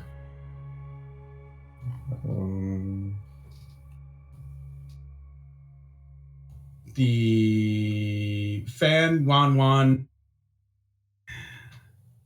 The Fan Wan Wan feast and buffet. A jazzy, small Chinese restaurant and diner, actually, combination, started by one of the early immigrants to Guam after its rising and growth. This place was initially where one of the new settlers on the island's larger expanded territories thought that they would be able to open up an eatery for workers that were doing industrial work and diving and fishing, and was quite popular until the trenches became what the trenches are today. So, yeah, Yuan Imperial cuisine, something like that. So that is where you meet Dr. Worm, who is already there, of course, by the time you arrive. Damn, he's timely. Yeah, he is a very punctual person when he wants to be. What is it that you'd like to do for an investigation here? How would you like to handle it, and how can Dr. Worm assist you as well? Well, I guess I have to keep an eye out for these hoodie kids. Oh, they are all over the fucking place. They're all over the block. I assume we catch him before we go into the restaurant. Sure, he's waiting outside. Yeah, we drive up, we pull him into the car, we drive up. Oh. No, sorry, no, that's too obvious. I just motioned to him to get in the, I'm assuming we're in a not police car. An unmarked cruiser? Yeah. Yeah, Dr. Worm gets in once you pull up. Well, at least you're smart enough not to make me out to be a rat. Not yet. Speaking of which, this is Dagonite turf, so if people happen to see me talking to either one of you, it's not like we don't know who you are. I'm just saying, this is rather risky for me. But I do have an interest in making sure that this stuff does not spread any further. Enya's gonna change her form a bit. Is that better? Barely. You look like an easily made detective, trust me. You smell like a cop, you look like a cop, you even talk like a cop, you stand like a cop, your posture's very cop-like. I've even seen you just hold your hand out and, just while you're talking, you motion like a cop. You are a cop. But that's okay. He adjusts his lab coat. I mean, I guess not all cops are, pieces of crap or nothing, so I'll let it slide. Just saying, you're very easy to make out, lady. Oh, damn. I'll keep that in mind. Not everyone's got a pair of peepers like mine. He says as he points to his eyes. Icebeak, he's basically blind. She is trying not to smirk, putting her hand over her mouth, knowing she believes both that Enya is can be seen as a cop and he is blind, so this is very amusing to her. And am I a very spottable cop, I'll say as I start transforming into my male form. Honestly, I thought that you might be dirty when I first met you.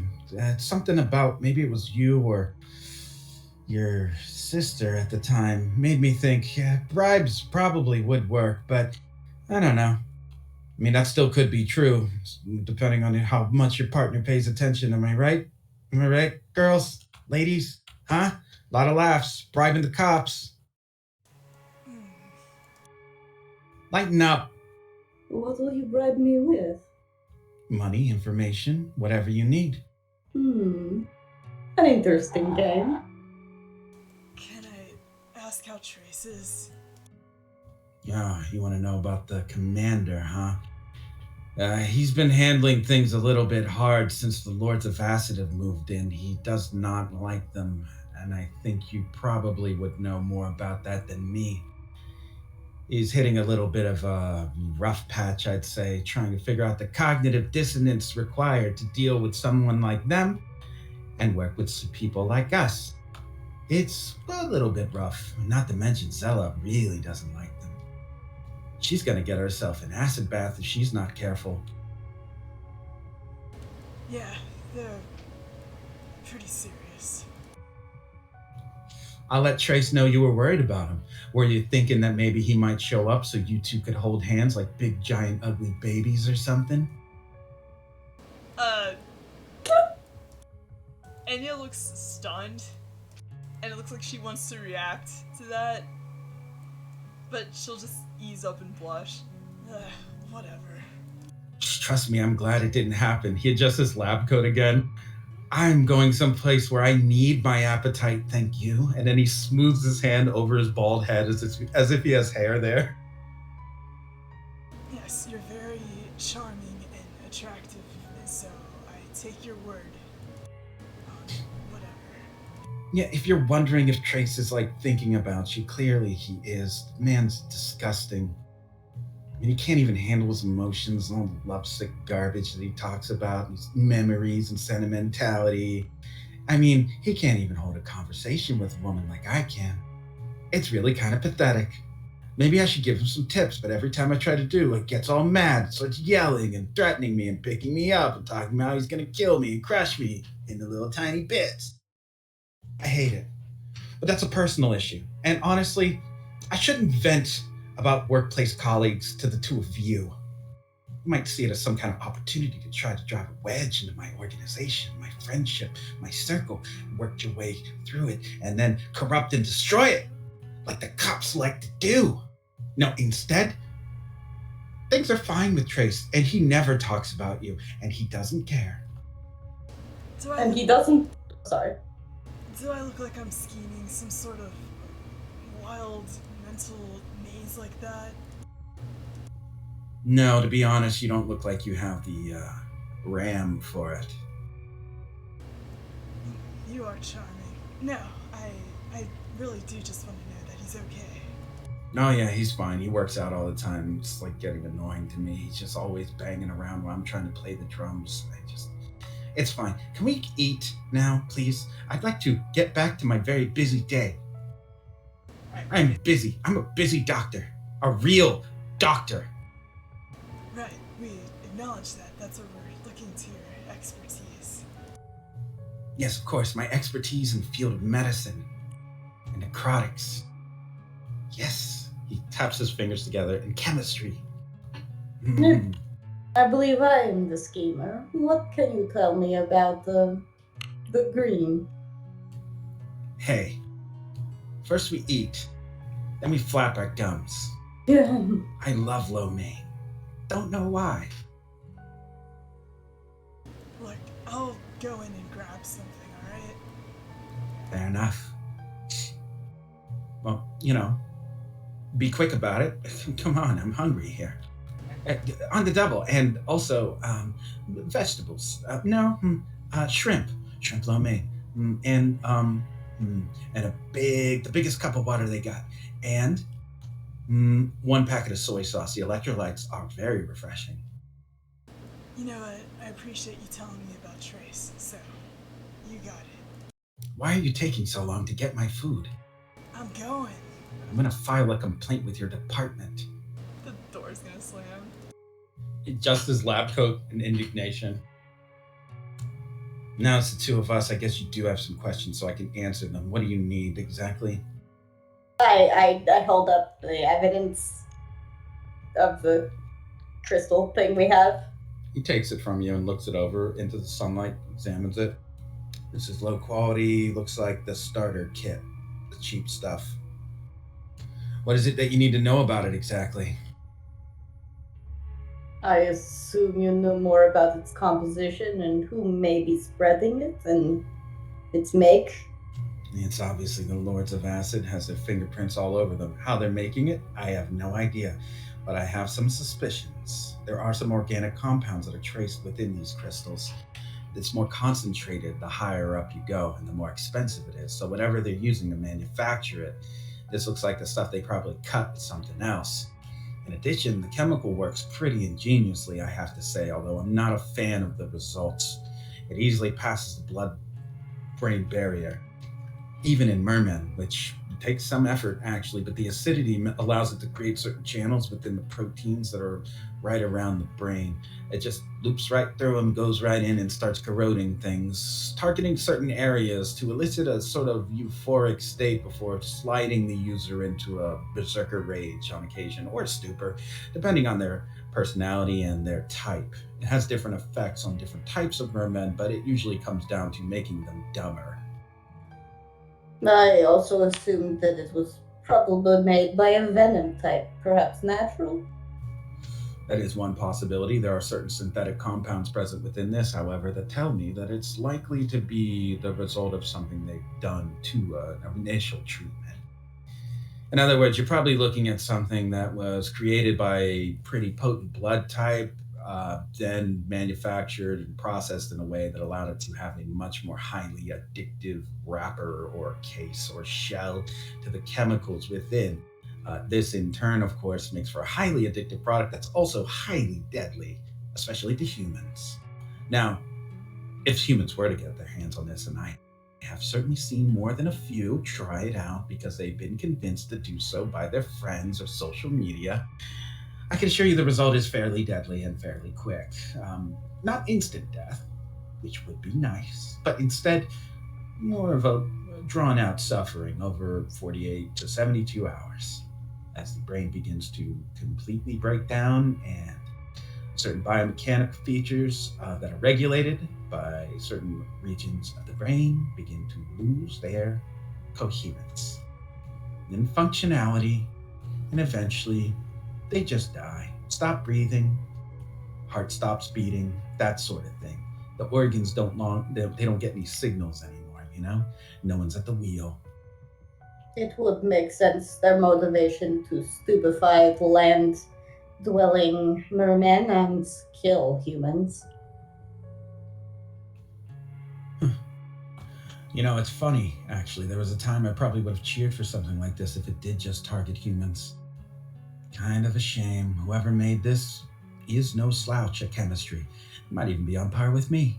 Of course, I'll say that after I find whether or not I can break or alter this substance for my own uses. I have a few ideas, but I can't tell you about them because I haven't bribed you yet. So instead, I'll just say, on a professional level, it is quite an intriguing compound. I am understanding of your intrigue. Only you would be. Can I keep this? He kind of dangles the little pouch. I'm afraid this is evidence. Hmm. But I assure you, there is likely more in that Chinese restaurant if you were to squirm in there. Storm into nothing. I don't do that sort of thing. Sorry, I said squirm. Oh, squirm. He looks at the Chinese restaurant. This place is kind of weird. I've noticed it a few times, flagged it as maybe a front for something, but haven't really seen anything. A couple kids go in there every now and again. Why, you think this is where they're pushing? Highly likely. Well, if it gets busted and I'm in the car with you, I probably won't look too good. Is there anything else that you might need from me before I depart? Because this could be a hot spot really quick, knowing that bull of a partner you brought with you. She is quite a paladin. I was just offering to squirm in with you. But if you need to go, I understand. Trust me.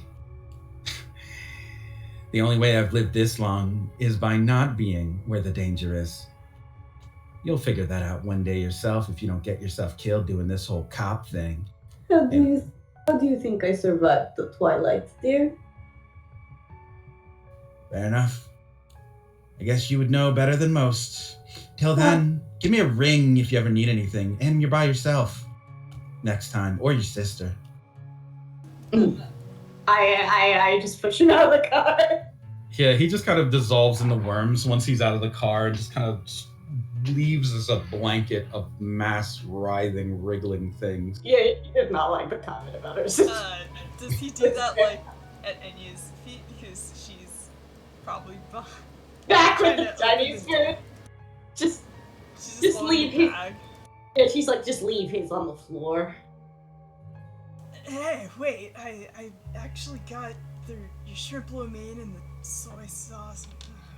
You hear several small voices say, "Drop it in the swarm."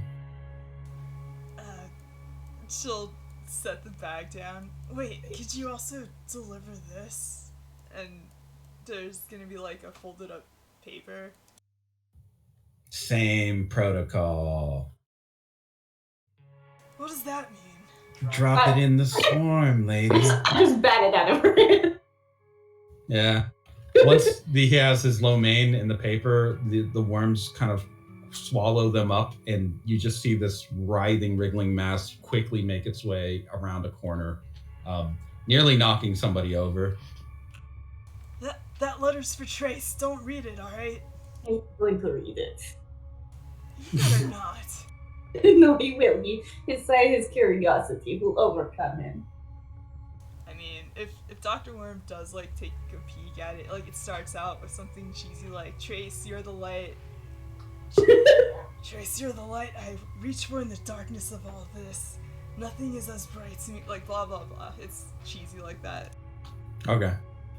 As for the Chinese place, and yeah, when you went in, looked normal. Seemed very normal. Like just like a Chinese diner. The place seems legit on the front, so it's surprisingly. These kids Shall I- get away though. Shall I squirm into the kitchen? Actually, that's not a bad idea. Okay. Keep in mind. Oh, sorry. Oh, go ahead. No, keep in mind this is a per man run operation, which means they will be more aware of our ability. Yeah, that's fine. I'll be on standby. I'll drop off some of my lampreys out of the car. Okay. You hear once you drop the lampreys out of the car, you hear a whistle. Oh, Somebody whistling loudly, from where? just around a corner, distant.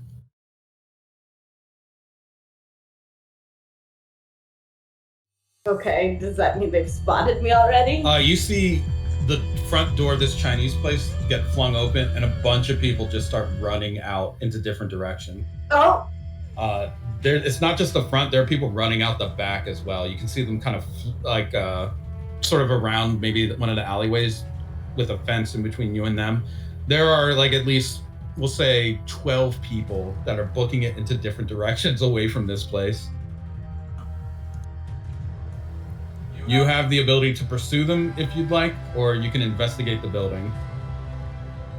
I think Anya's gonna investigate the building. Ice Peak, does that mean you're going to pursue the fleeing people?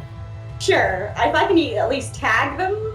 I'm not trying to like catch them. I'm just like trying to tag them and put like a lamprey hidden on them.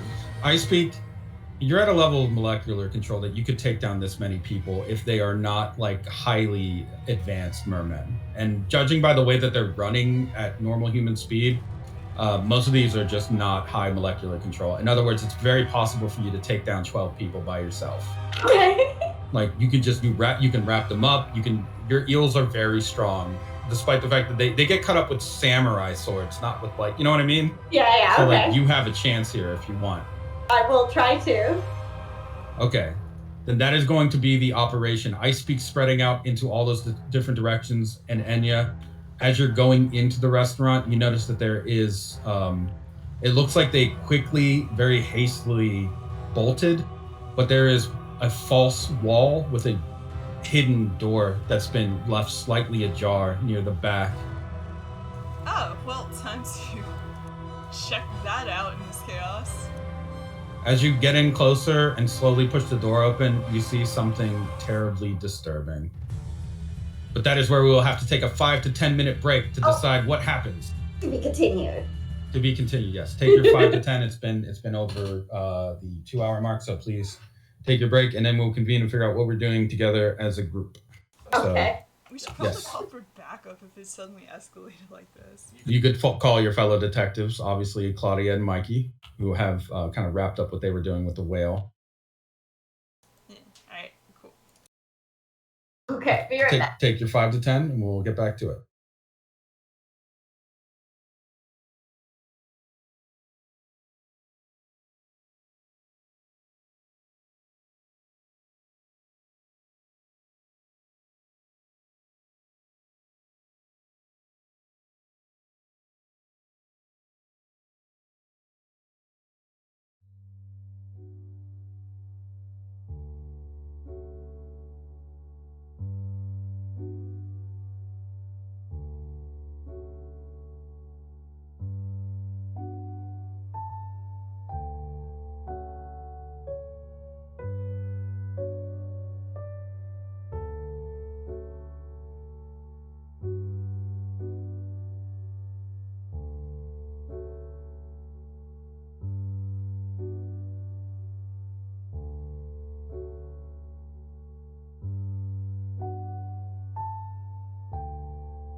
All right. Who's back? Who's not? Hello. Hello. So waiting on Radia. Hello. Oh, you're here. Okay. Let's get back to it then.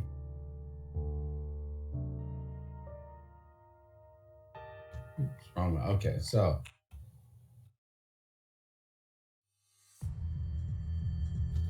Ice Peak. Using your ability to split yourself into multiple pieces, you can definitely capture these people. If you really push yourself, you can do it coordinated and maybe even all at the same time, depending on just how lightning quick your synapses fire. So I'm going to need you to first give me a brain trust roll to see if you're able to catch up to a majority of them. Let's see.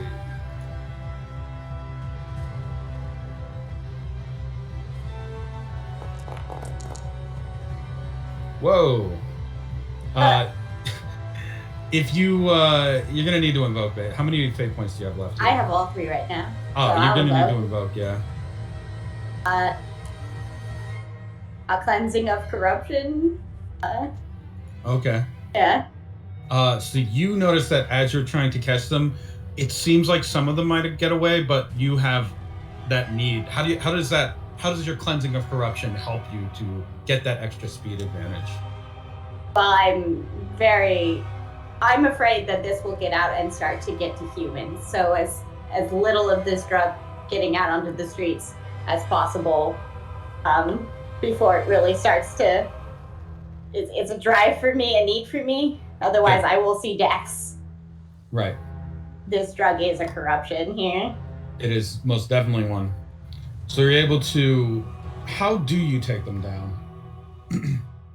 I'm not trying to kill them. I am trying, but I'm not trying to.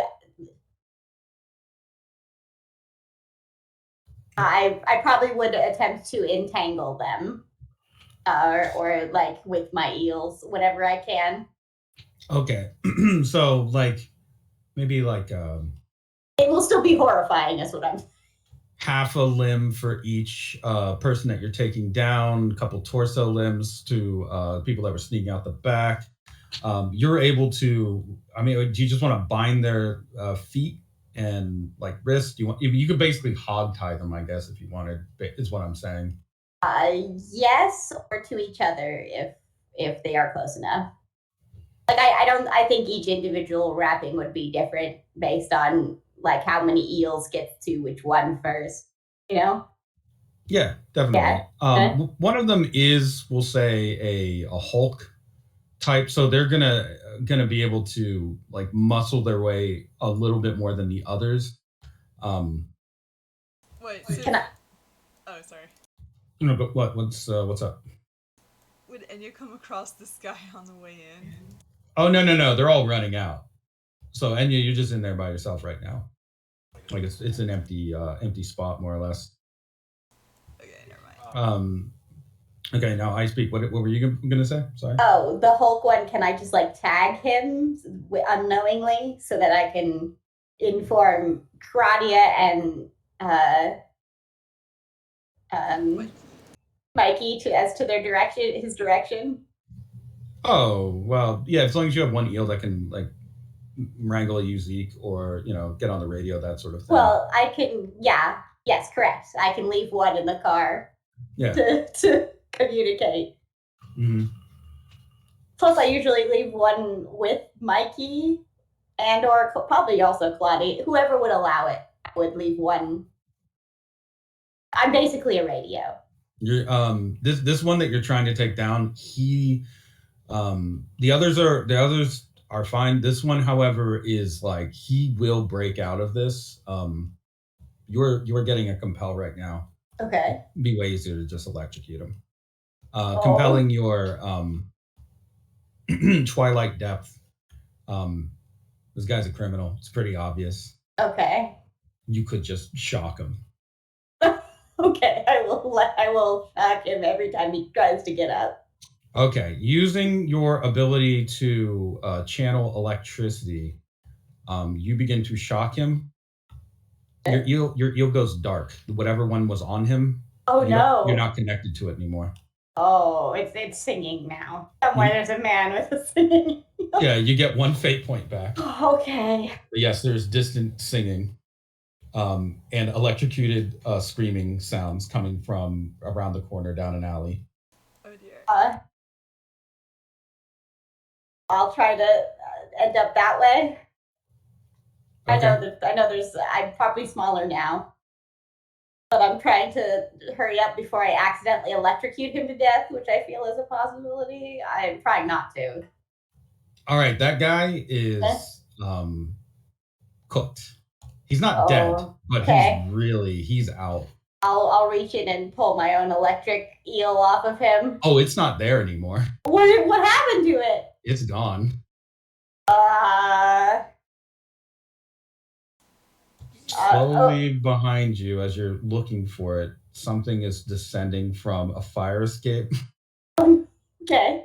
One of your eels is kind of slowly uncoiling in a perfect position to strike you like a snake. Oh, okay. But we will get right back to that after we deal with what is inside of that hidden room. Enya, as you go in, it's very dark in there. Luckily, you do have the ability to make liquid photonics, like you can manifest a light source. Yeah, she'll just have some on her fist and hold her hand up. You find through a door and then another metal door, plastic sheeting in the way, sort of like you'd find in a butcher shop. Further in, you see a glowing green light in the darkness. Oh, shit. Hey, is anyone there?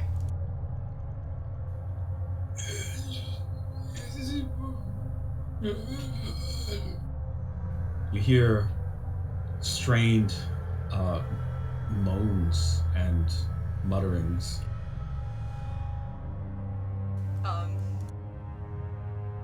She'll slather more of the liquid light on herself to provide more light and look around the room. Within the room, there are 6 bodies chained to the ceiling by the wrists. 5 of them are only slightly turning, so it looks like somebody might have been here recently. One of them is still moving a little bit on its own.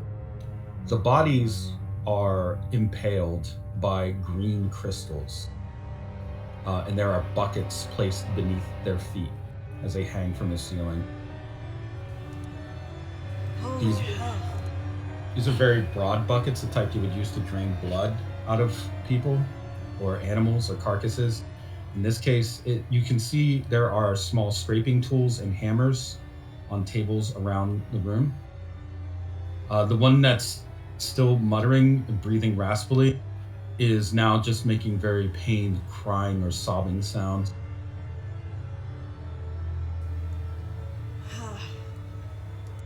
Alright, I can't get any of you down. I'll be right back with help. Obviously the crystals in them means that they're very volatile. The person who sees you leaving the light starts to move much more and try to swing towards you. Their arms break and snap at the elbow, revealing crystalline stumps, and they shatter into the ground, their bodies spreading out in a emergent fog of green vapor. Their eyes roll up towards you, and you can see the mouth, "Help me," as the vapors begin to pour out of their mouth and their tear ducts and their ears, and their eyes eventually begin to go blank. The majority of this man, what you're talking to, what you see speaking, is only the top half or the top third of the upper torso, the arms, part of the chest, the neck, the head. Every other part of him is broken off and crystalline. these green crystals that are now starting to superheat. You can see them starting to burn through plastic and even scorch the ground, doing damage to the flooring. Does this room have windows? No. Tell me how I can help you right now. He's dead. So the part that like broke off, is it like emitting vapors? It is. You are very vulnerable to inhaling this stuff if you stay here. And you can see clearly what it does, or at least what it's done to some people. Maybe not these people, but you saw that kid earlier, and you've gotten reports about what this stuff does if you catch a big enough whiff.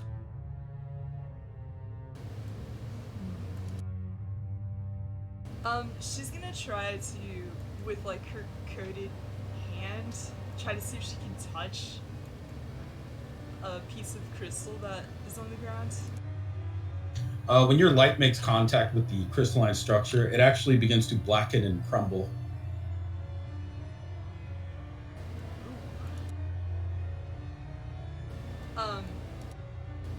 She is going to stick the hand in her mouth and just kind of like try to coat her throat with liquid light, and then try to inhale the vapor and see what happens. It tastes horrible to inhale this stuff, but it does seem to render the chemical process inert when it comes into contact with your liquid light. Like, is she able to like breathe it out and it's just black smoke, and it tastes acrid and horrible, but it is, you are not like, you're not becoming intoxicated by it. This is good. Alright, she's gonna try to like carefully bring one of them down. Okay. Like covered in this coating of hers, and she's gonna try to like get some of it on him. I know this is gross, but I have a coworker that does this all the time, alright? Meanwhile, while you're doing that, Mikey and Claudia, I would say that this is within time for you to have arrived at the scene. You've been called in for backup. When you arrive, you find there are several of these, looks like restaurant workers, bound by the legs and wrists by eels. And you hear a very loud pop snap of electricity coming from an alleyway right around the corner of the restaurant. Which one of you is the first to respond to that, or is it just both of you at the same time? I feel like, yeah, there would probably be a shared look to see if one of us will take it, or if we're both going to head that way. Claudia probably volunteers for taking the dealing with the restaurant workers. Okay, you can start to get their information or otherwise process them, see about what other backup might be called. You probably have to call a van for this because there's a lot of people here. Mikey, you getting in the back, you find that you find Icepeak. Icepeak, you are currently wrestling with one of your eels, which is trying to bite you with an electrified set of fangs, like its lamprey mouth. It's just ringed with, it's like a taser whip. It's trying to just dive in on you. Oh, please. How would you like to handle it? Me? Me or her? Either one of you, yeah. I mean, which one of you would like to deal with this? I guess first, like Mikey, you come in to see this. Icepeak, you are obviously still dealing with it. But Mikey, which one of us has the higher speed? I have 3. I think I do? You go first. Yeah, well, my speed's also 3. Oh! It's a tie, I guess? But I guess I technically have Walking on Sunshine. Okay, both of you give me a speed roll. okay.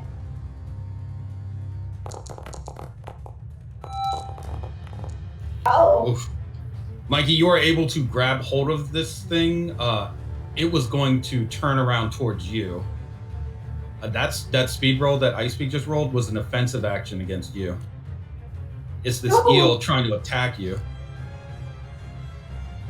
I think holding the eel and looking at it, trying to snap at me. What I would assume I would know that it's an electric eel. Yes. Can I attempt to, just in case I know that they're already slimy creatures already, but I want to insulate it in a non-conductive gel so that it at least won't electrocute anybody. It can still slither around and try and bite its way out.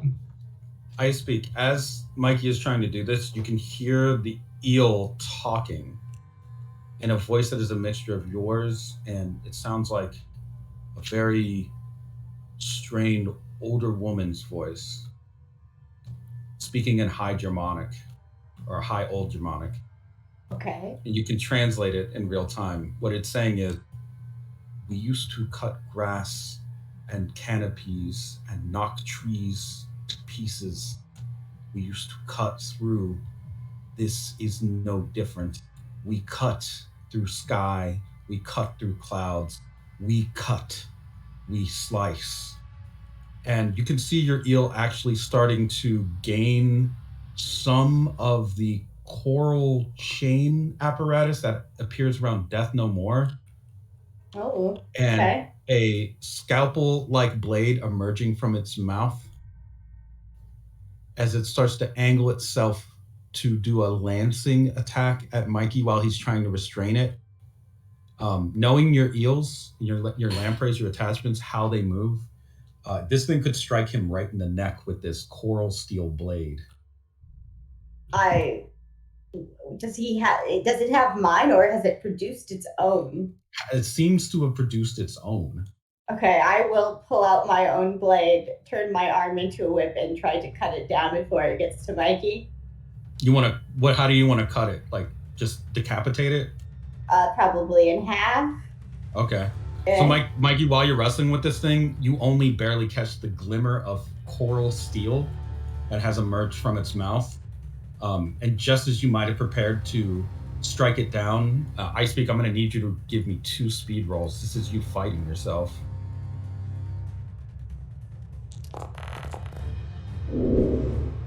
First one's you, second one's the eel. Okay. Oh. Oof. You are able to quickly lacerate this eel in half. Once it is cut in half, it actually clenches down on the blade in its mouth and tries to rapidly stab downwards to catch its fallen half, lifts it up towards you, and says again in Old High Germanic, "This is nothing! This is nothing at all! Fool, weak daughter, child of nothing!" It hisses and then goes limp.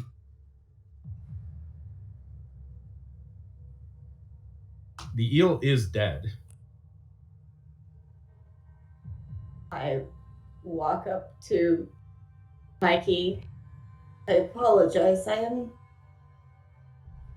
am not doing well. I may need to be put in containment. Well, oh, okay. That's all. I guess okay. Yeah, we'll deal with that. Where's Enya? I guess she's inside, or?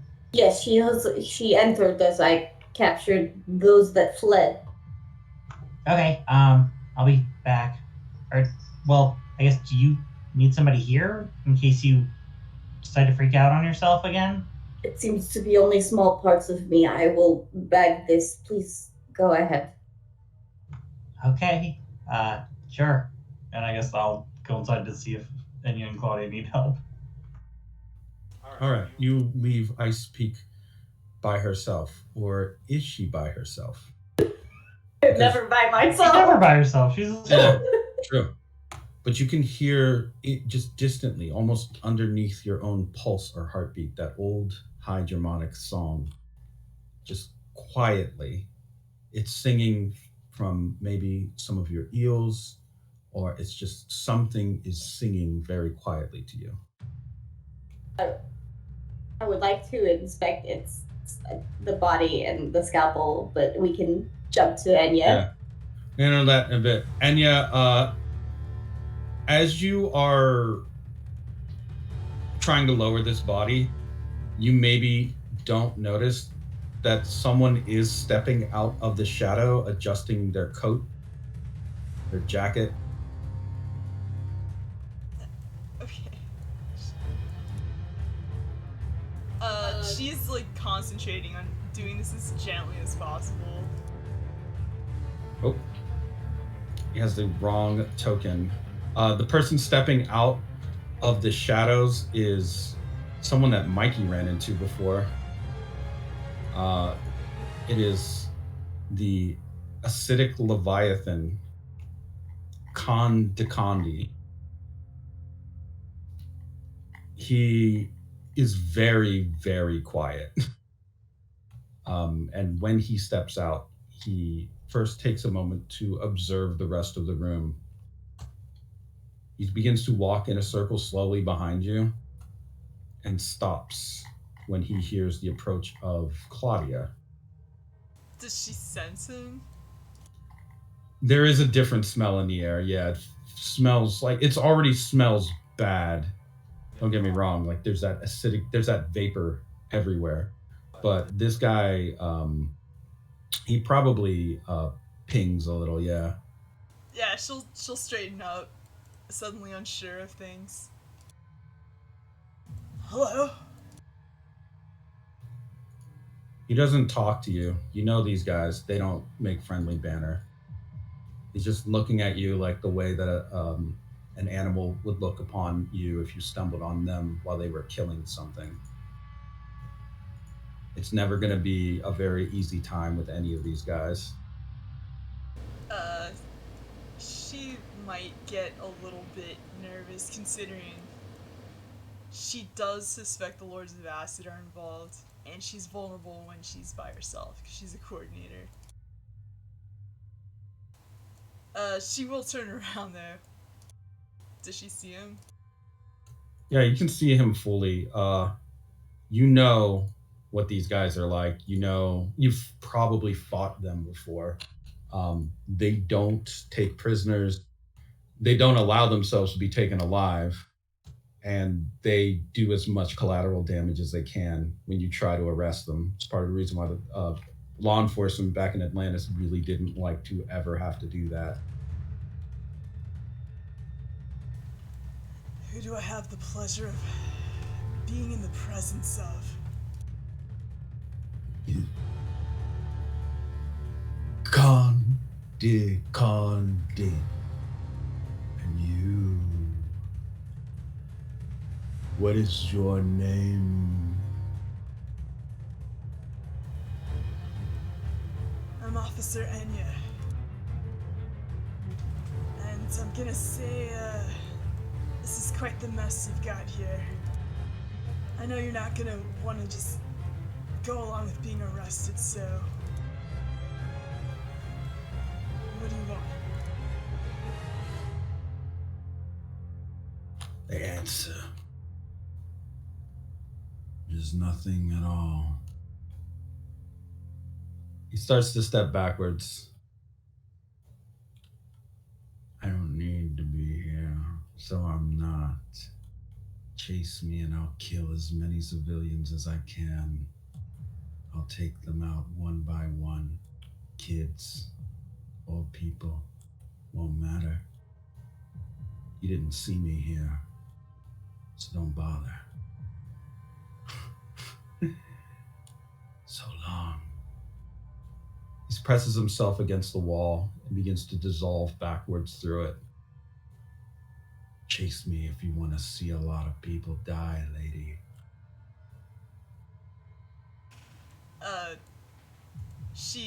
She does look tempted to.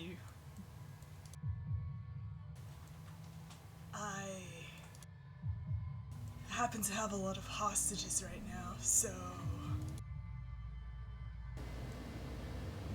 maybe for now this is fine.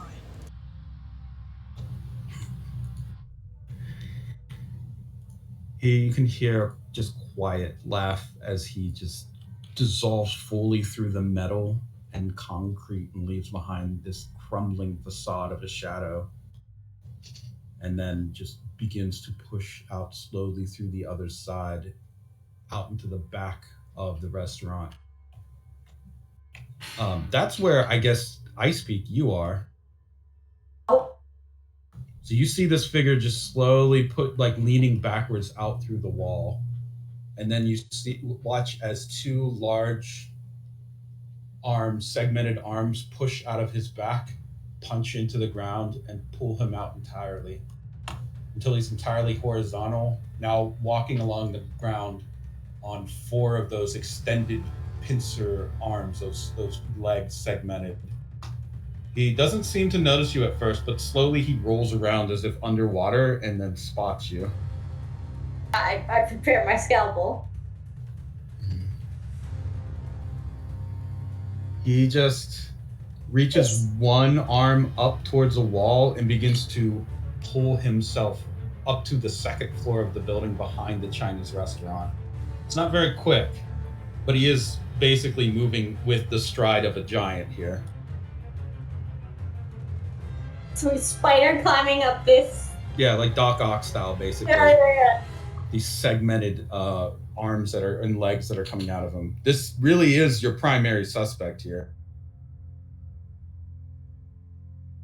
Halt! I don't know. He's been let go. Halt!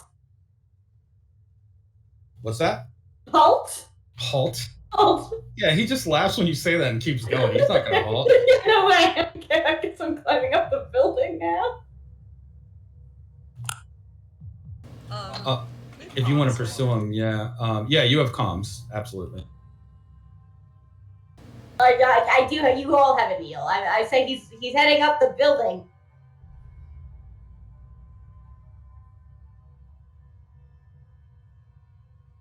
Yeah, this is Enya. I do have several hostages inside. We need Dr. I Speak. If you can get in here, that'd be great. We also have a confirmed Lord of Acid, but he's likely getting away and threatens more casualties if pursued. I can see him ascending the building. I mean, the four of you are here. I think we should probably go for it. He does. We might not get this chance again, and he seems to be alone. Do you guys, like, as a group, do you agree to engage against this Lord of Acid? I think we should. If everyone's on board with that, then I Speak, you'd be the first one to try and get to him. He has like spider legs, right? Correct. I use like a whip of eels to try to like dislodge one from the wall. You can give me a He's huge, so I don't know how much this will work, but give me a gaze check before you do that, because you're not a dummy here. okay.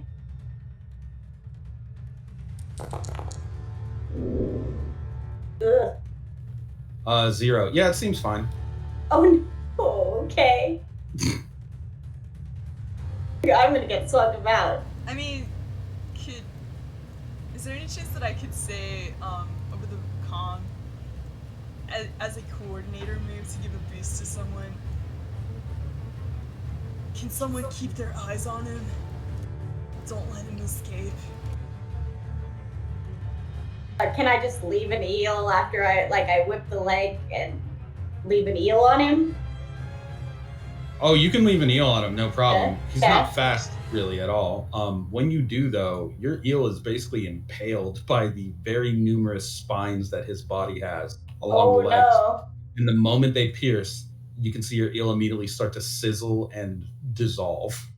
It's starting to wither away from the inside as the acid is just immediately working its way through that structure. Legs are highly acidic with spikes. I'll inform the group. Don't need to make the same mistake I have. I'll just try to keep up with. Well, if I try to keep up with him, he'll notice me, and can I sneak after him? He's probably already Possibly. noticed me. Maybe. I'll say Claudia, Mikey, and Enya. The exit that he made out didn't close itself. It's just like kind of soft, crumbly material that he left behind because it's been corroded. So it's very easy to push through if you want to try to pursue this guy. No, Mikey, you were going in to see what Enya was doing. Yeah, I think once I got the message from Icepeak that he's on the roof, I also would start running up to the roof. Yeah, you can scale a building pretty quick. Oh, Yeah, God. just climbing up the wall or. I sliding was up told the there's wall.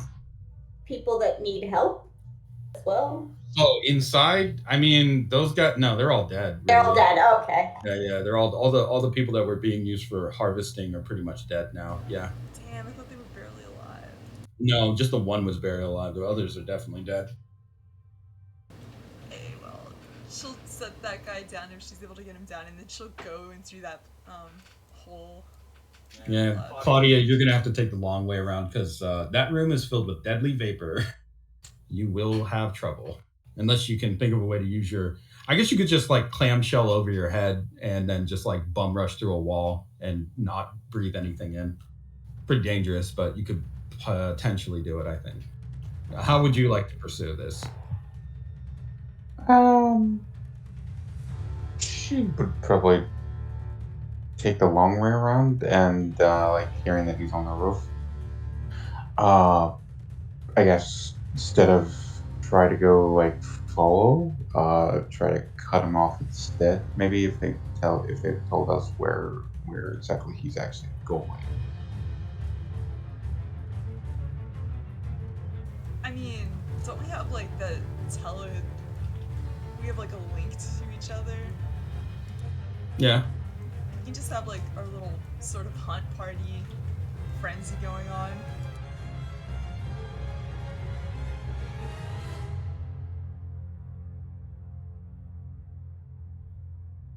Okay. In that case, this guy, as he's climbing up, basically sees that you are pursuing.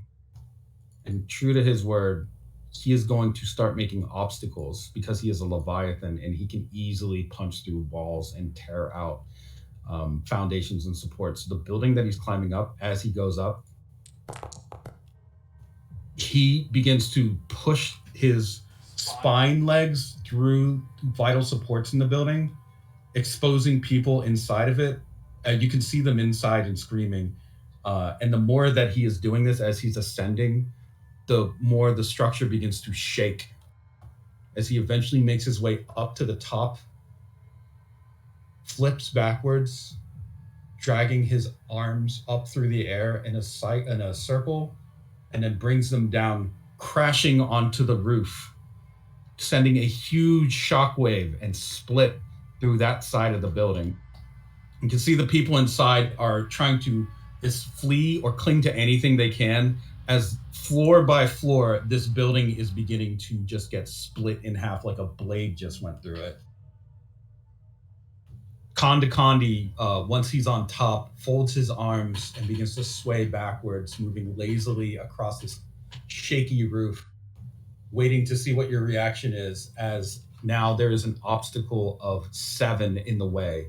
That is to either stop the building from falling or pursue him through this method, or even to try and save these people. Any of those actions are going to require, you're going to have to beat a 7. Oof. What a destructive guy.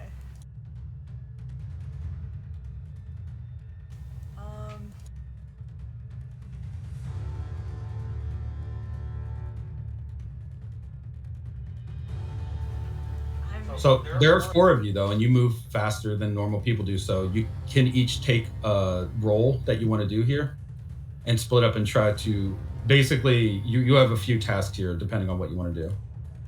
And you're a coordinator, so you can help to coordinate your team by making it easier for one or maybe even more of them, depending on how you can do it.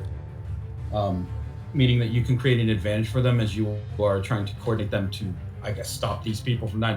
This is an occupied building. It seems residential. Yeah.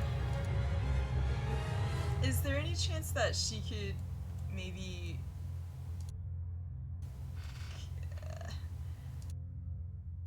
I want to say like go into her form and just momentum into him to throw him off balance so that he doesn't just do a straight like crash down through the building? Well, he already succeeded on the roll, so if you want to try to stop him, you missed the opportunity on that one unless you want to take a potential injury here. Like the amount of momentum and the size of this guy's limbs, this is not going to be an easy thing for you to like try to bum rush, even though you are a big bulky person. It's fun. I got fate points. I'm gonna try Okay. this. Okay, you're going to go for a power roll then. You are trying to meet or exceed 7. Oh my god. Alright, I'm gonna re-roll. I'm gonna try this.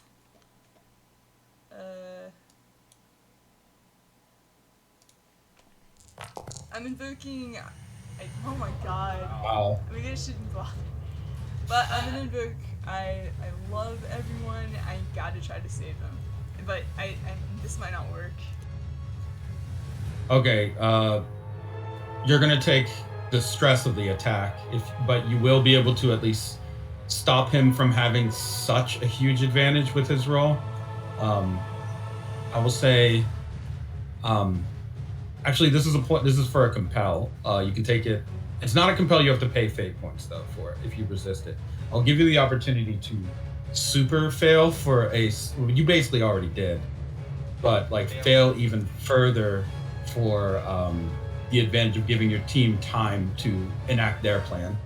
Sacrificing yourself, this is a compel basically coming through your Crusaders mentality, throwing your body in harm's way here. I still have 2 fate points, but sure, yeah, let's do this. Okay, so you take the severe consequence that you are riddled with these acidic needles from his arms because you bring yourself up to stop him from crushing down. He still can drive down. He almost hits you like a railroad spike. But you're able to buffer some of that force, maybe using, I don't know, liquid light around your feet or just your own personal body strength, your skull strength.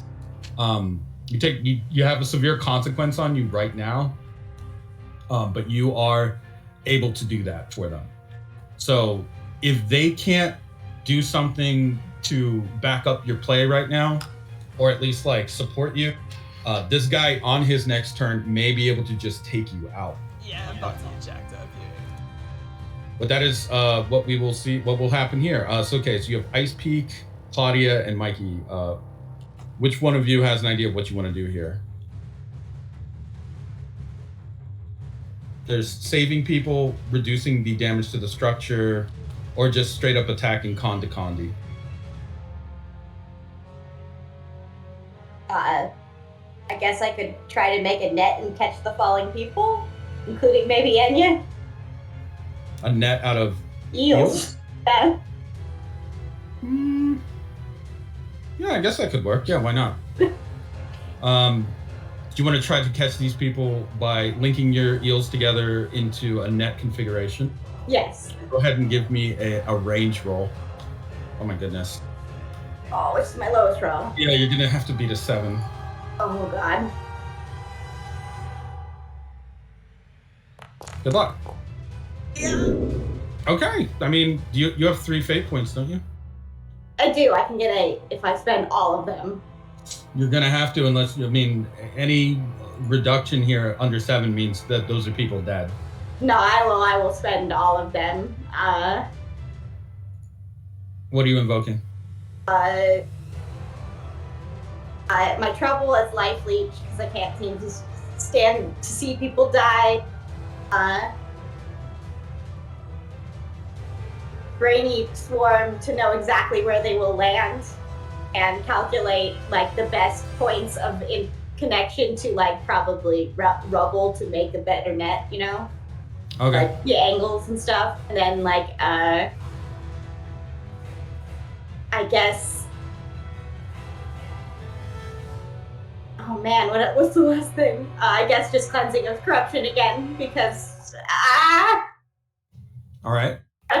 Okay, so you're able to Getting them. Oh yeah, without getting them into the smoke. That's the cleansing. Oh my god! Yeah, you got to be very careful about it. So if you had dropped any, you would have dropped maybe to their death, and even if they survived, they'd have this vapor all in their lung. Yeah. So you're able. These are very low molecular control mermen.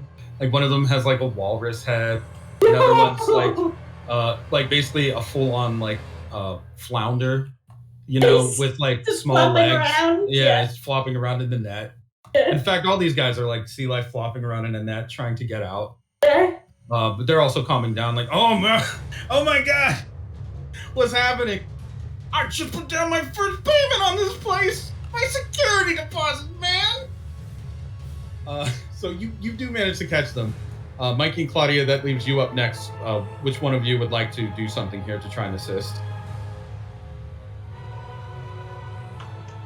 I mean, I figure since I'm already kind of sliding around the buildings and whatnot, basically, I guess gluing them back together or trying to keep them together. So keeping the structure more sound. Yeah, using your adhesive to try and patch some of the damage as quick as you can. It's going to require speed. You have the leg up on Ice Peak. Had to roll her worst roll. Yes. But hopefully, I know your RNG balances that out. So. Oh. It does. Yeah. You're rolling against the 7 here. Wow. Oh. Hey. I'll pay a fate point. Okay. What are you invoking? No, I know what you're invoking. What's up? You're the wind. Yeah. You're fast as the wind.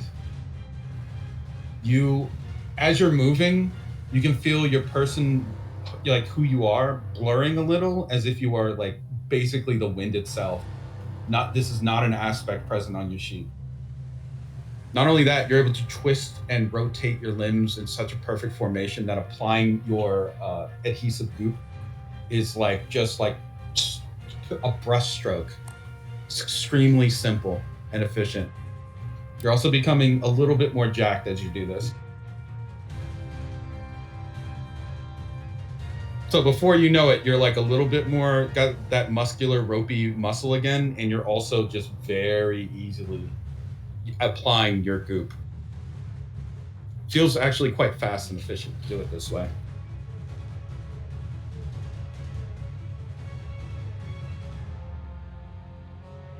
Yes, then I will proceed to do sick grind rails as I actually do heavy construction work.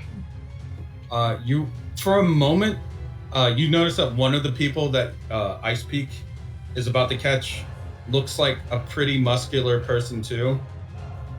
He sees you and is just kind of mouth agape. You see him, it's not quite a compel, but you're like, something in your head just says, I could beat them. I could probably beat that guy up. Which is not a thing that Mikey De La Cruz thinks. No. But I don't know, it's just because he's big and you're there. Regardless, you don't actually have a compel to fight him. He is just a man in trouble. And you can tell once Ice Peak catches him, he is like the muscular man that you were just having that thought about is like basically in tears. Like he's got starfish stuck all over his body and kind of like shell arms. And he looks like he's actually quite scared of whatever's happening here. Understandable. This shouldn't be a normal person's everyday. Yeah. Claudia, that leaves you to last up. What would you like to do here in this? I'm not really sure. You could help to strike against Kanda Kandi so he can't completely crush Enya. Yeah. I did have an idea about that, and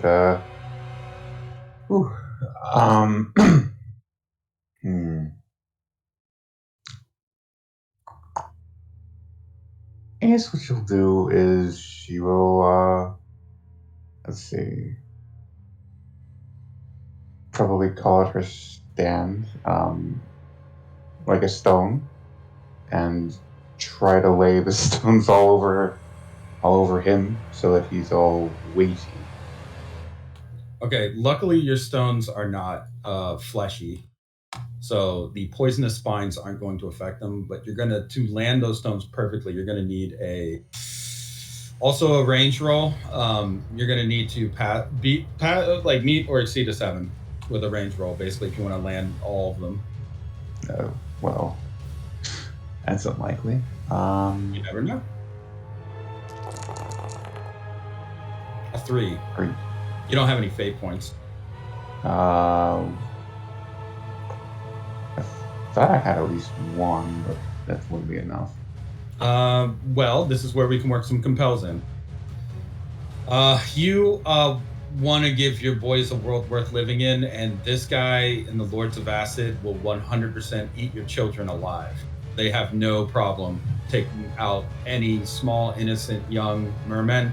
They use them on the regular, as you can see from the gang activity that's happening.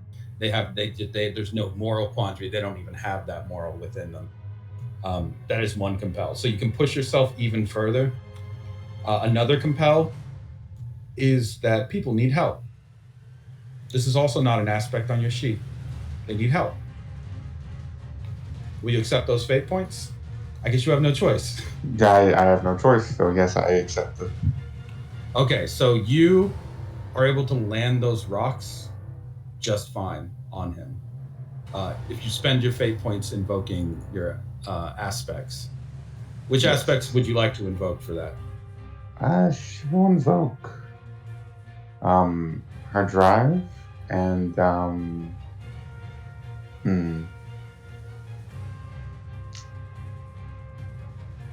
the motto, no one can escape the law forever. Okay, you've landed all of your rocks on this guy so that by the time Enya, his feet touch the ground of the roof again, within this split second of you buffering the blow, you feel the building start to stabilize a little. You can hear people screaming, but not any impacts, any sounds of bodies hitting the ground. And you can even see that this guy, as he's fading backwards, is struck by 3 of those familiar stones from Claudia's stand. You now have, I guess, actually, no, it would be his turn. He is going to try to move away and also try to leave. As he's moving backwards, his feet touch the ground. You can see his legs are basically dragging him with his foot tips across the surface of the roof, leaving a trail of green acid that he is attempting to just use to further corrode the building and make it harder to pursue him. A 5. This is a hazard now. Crossing this pool of acid, if you are on the ground, could be very difficult as he is moving backwards and away.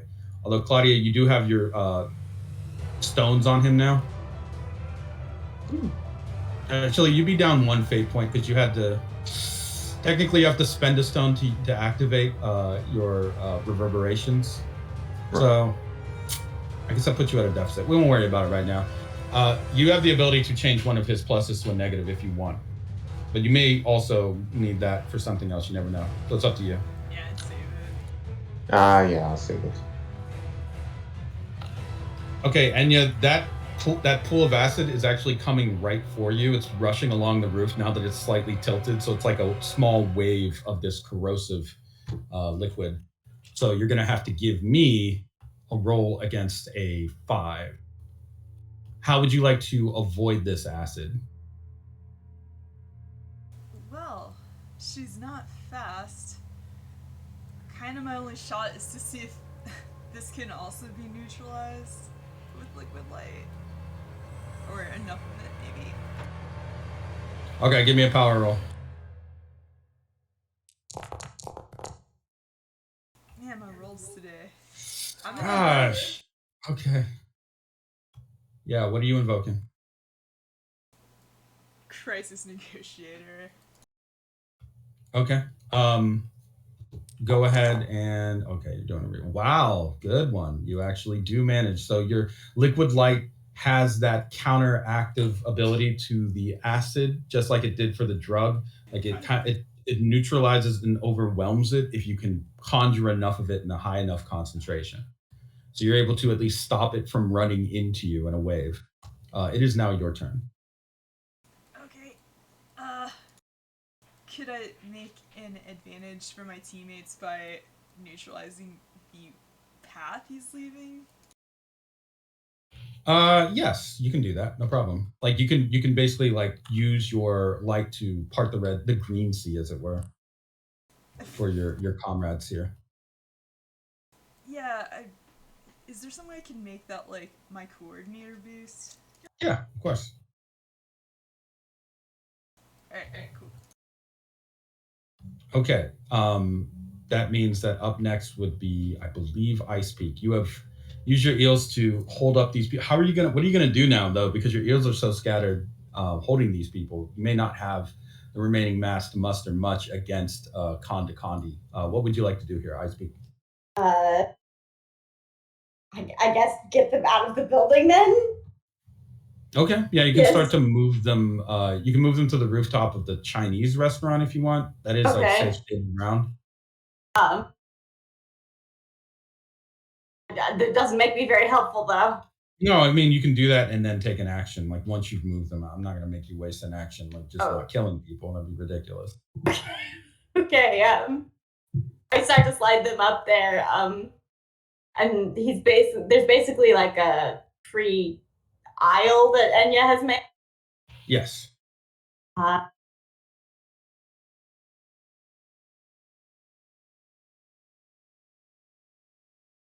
Oh Well, man. yeah. Sorry. It's a lot.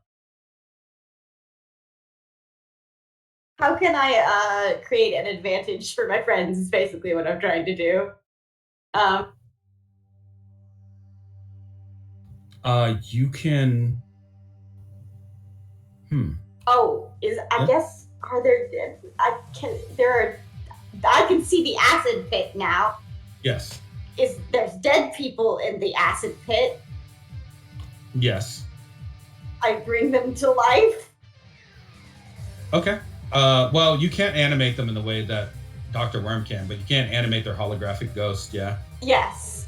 Okay. So you start pulling them up. I guess. Yeah. What would you like to do with them? Basically, I'm going to use them as.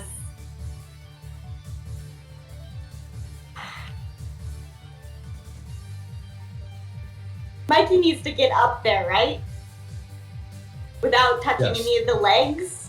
I was gonna say, I'm currently, I'm skating my way up as I fix things. Can I make him like a human ramp Of ghosts? of ghosts to get to the main body and not the leg bits? Sure. Why not? Go ahead and give me a multi-surgery roll for that.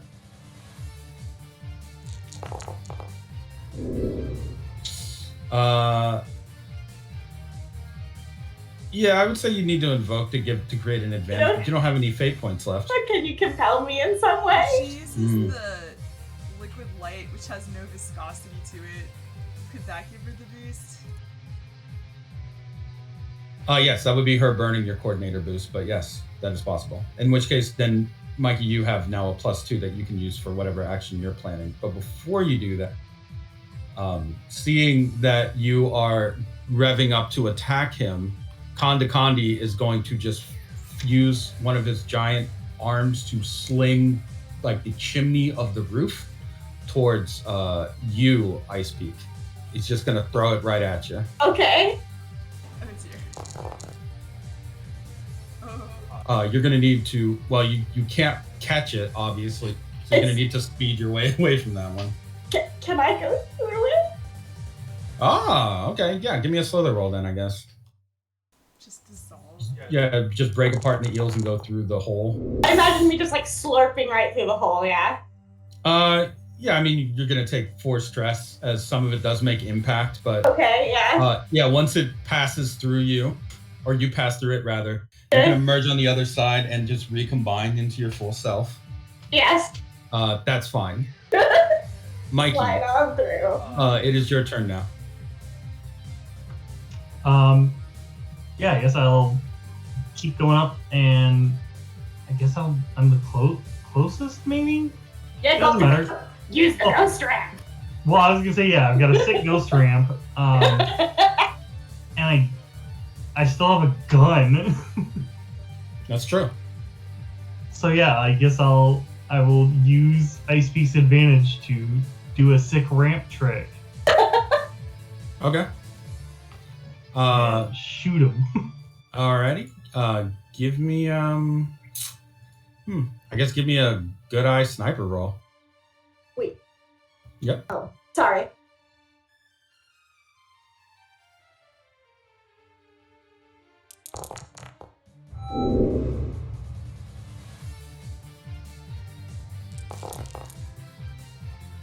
Oof. Yeah, you ping him pretty good. Where do you shoot him? Because I guess he's got like a crab bottom, so he's got multiple limbs, right? Or Yeah. multiple legs.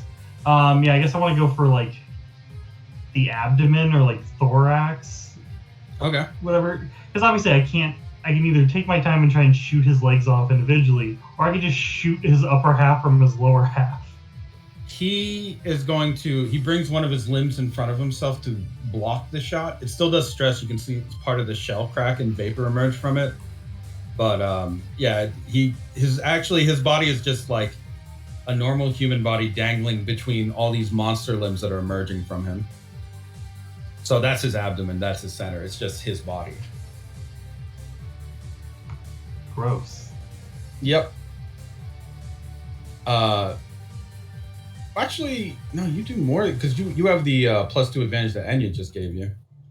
So yeah, you can put a consequence on him, a mild consequence. What would you like to put on him? Cracked armor, maybe? Yeah, I was gonna say like shell cracked if he's a crustacean, or cracked in the armor, cracked in the shell. Okay. This is similar to you, Enya. When you get your shell cracked by like particularly hard damage, you can see he has like somewhat of some similarities there.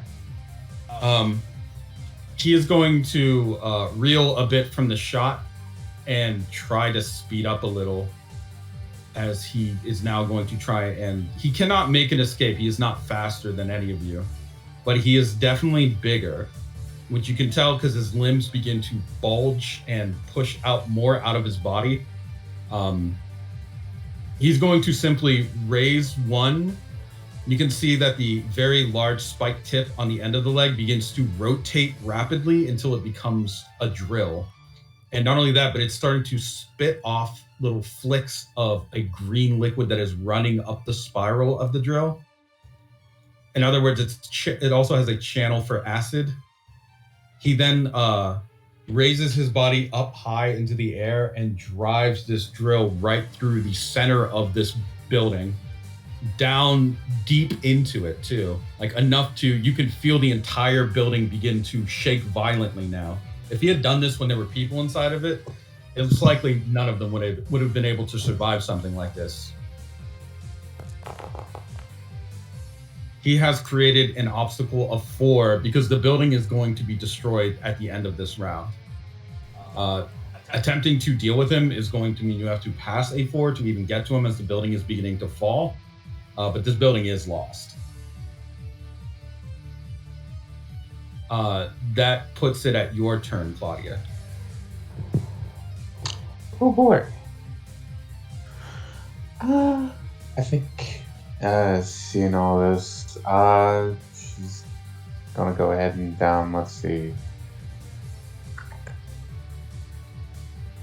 Maybe just take a chance.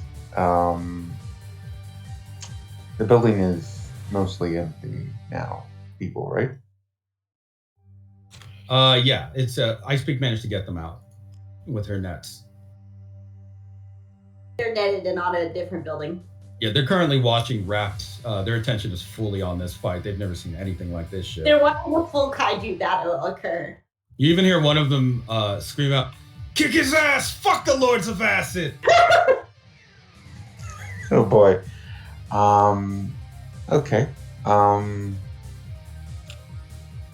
I think what she's probably going to do is actually take out Abel's gun and see if she can find a good angle to just fuck around and shoot it and see what kind of chaos she could cause Okay. for this guy. Go ahead and give me a durability roll then. Okay.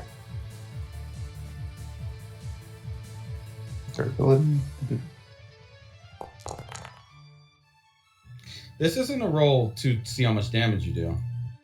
This is a roll to determine what happens when it explodes in your hands. The gun not only misfires, it explodes. The metal fragments are jammed into your fingers, but you are fine. It didn't do any damage to you. However, you watch as the slide from the gun flies through the air like a projectile, like a missile, and lands squarely, plants itself right into the center of Kondakondi's skull. So like his head rocks back, and when it comes back up, he's got this slide half sticking out of it. He looks really confused by this, and you can watch as one of his like left eye begins to tilt and drift like into a different direction than its right. It's like one eye is looking basically slowly into another direction because you just did brain damage to him.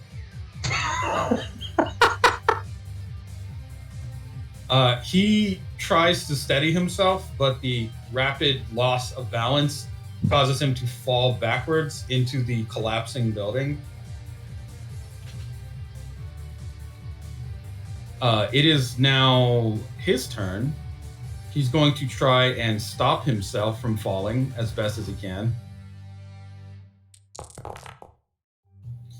No dice at all. He is currently plummeting in with the construction materials of this thing. And yeah, it is. I think it's your turn. I think it's back to you. Yeah. You can try to save this guy, but you know there's no redeeming a Lord of Acid. There's no rehabilitation for this guy. However, you are an officer of the law. So now you have to choose, finally, law of the land or law of the sea. Are you kidding me? Yeah. You either let him die, because he definitely will, or you try to save him right now. The law of the land says that you have a duty as an officer to try and stop him from dying if you can. But he did attack several other police and civilians just now. So which is it going to be?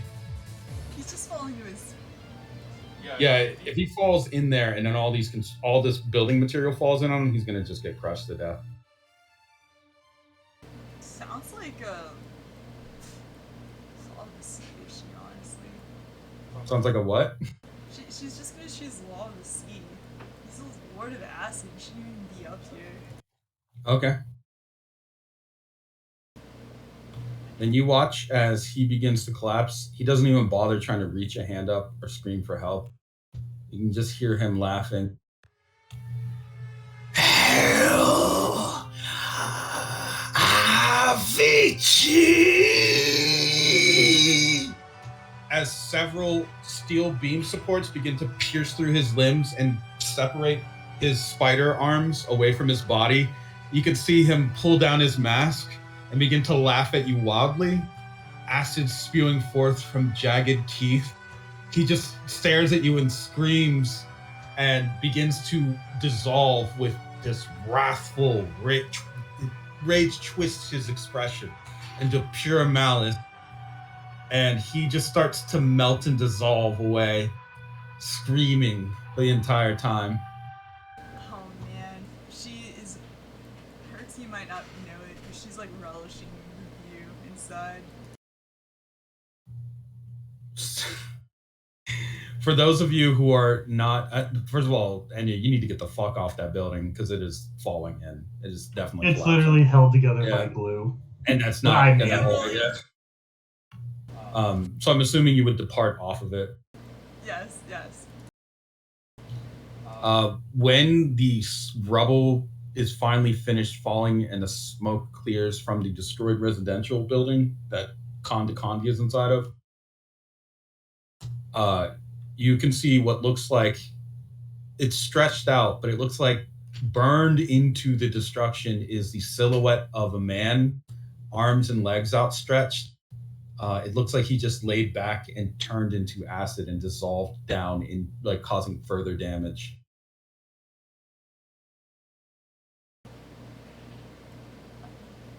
They regroup Yes, assuming that, I mean, some of you got really, well, mostly just Enya got messed up. And Icebeak took some damage, but yeah, you guys can regroup. This was just one Lord of Acid, and he didn't have a stand, but his focus was not just fighting you, it was doing exactly what he said, collateral damage, a lot of it. I guess we call this in. Who is writing the report for this? Dr. Icebeak, you don't mind, right? I am having some mental difficulties, Yeah. so perhaps paperwork would do me some good. All right. Yeah, we can. I'll start on my end when we got here. I will call the chief then. I can't believe we actually... I actually think we got one. As those words pass through your lips, you can see that there is a very faint green glow where Konda Kondi fell in that burned silhouette. And it starts to grow. It starts to grow in intensity. We may wish to evacuate the area. Perhaps. Because as it starts to finally become very intense, you see a bright ball of light shoot up into the air from his place where he fell, fly high into the sky, and then explode into a bright green flare that just radiates this sort of corrosive energy. That was a flare to let people know where he fell. Shit.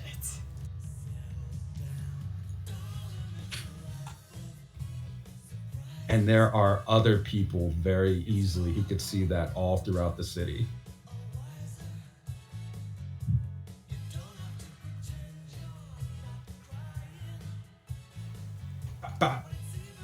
And that is where we will call it. You guys took down one of the Lords of Acid, Mr. Konda Kondi. Yes, you did kill one. Rest in peace, Acid Leviathan. You have the best name. As we roll credits here at the lighthouse, Stone Sour is currently impaled with multiple copies of the All-Star and pinned to a wall. The Leroys that have basically taken over this floor dust their hands off, and one of them just turns to him and says, "I mean, really, just magma? Please." And they all just start walking back towards the door where there is a gathering of Rivers agents behind it, and one figure that strides out to confront Leroy. Mars Volta steps aside as through the door, and once it opens, revealing the many Leroys that are standing there. There are many Rivers operatives with their weapons pointed at the entrance, and one figure standing in front of them. The repaired and repowered EE stands to confront the Leroys that have infected this floor. Uh-oh. This robot cracks its neck, which really doesn't need to do, and then takes up a boxing stance similar to Jeff Lynne. "Bring it on, asshole!" And the Leroys all quirk the same eyebrow at the same time. This will go well. And that is where what will happen there. Things are happening at the lighthouse. Oh. And one man is scrambling. You may remember the good old Dr. Where is he?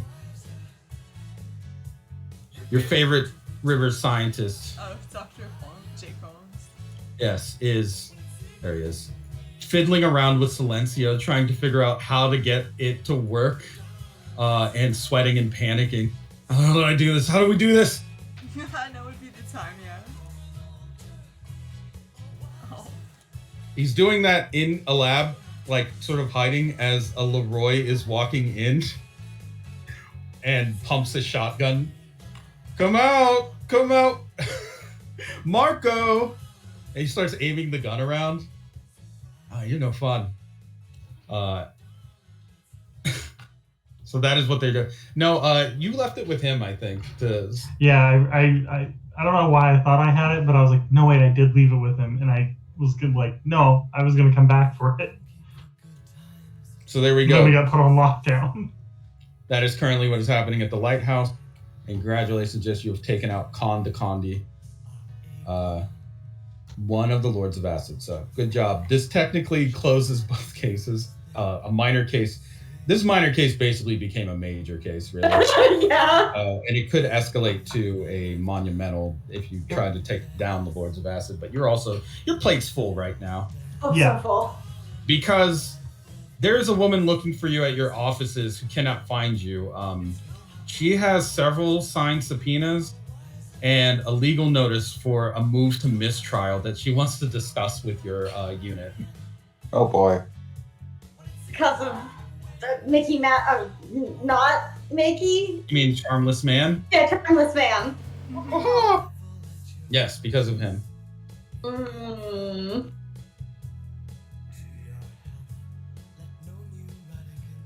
Love it. So there we go. Chaos abounds. In a fun way. So much Yes. chaos. That is all for the session tonight.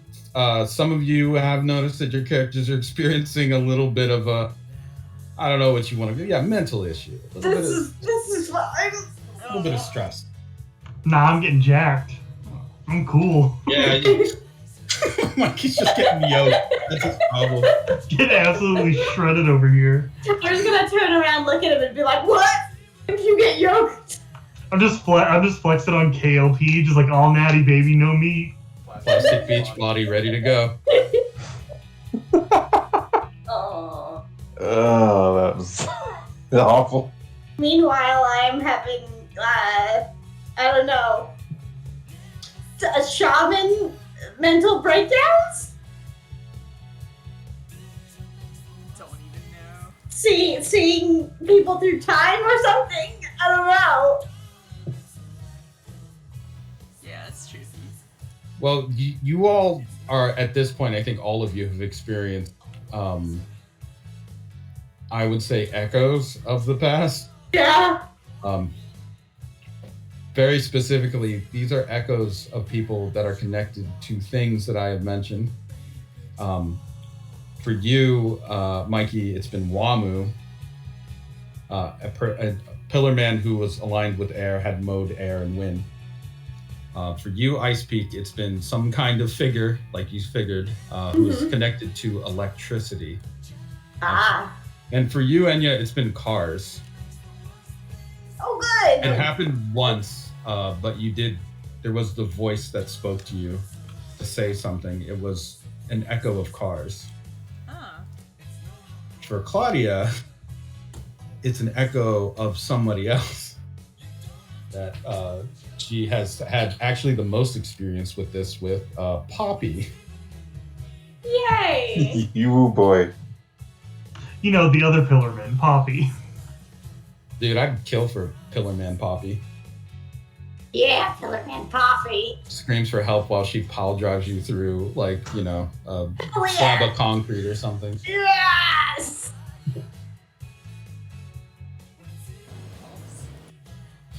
I wonder if Midjourney can whip me up a Pillar Man Poppy. I'm sure it could. Do it. Yeah, do it. Yeah. I'm sure it could.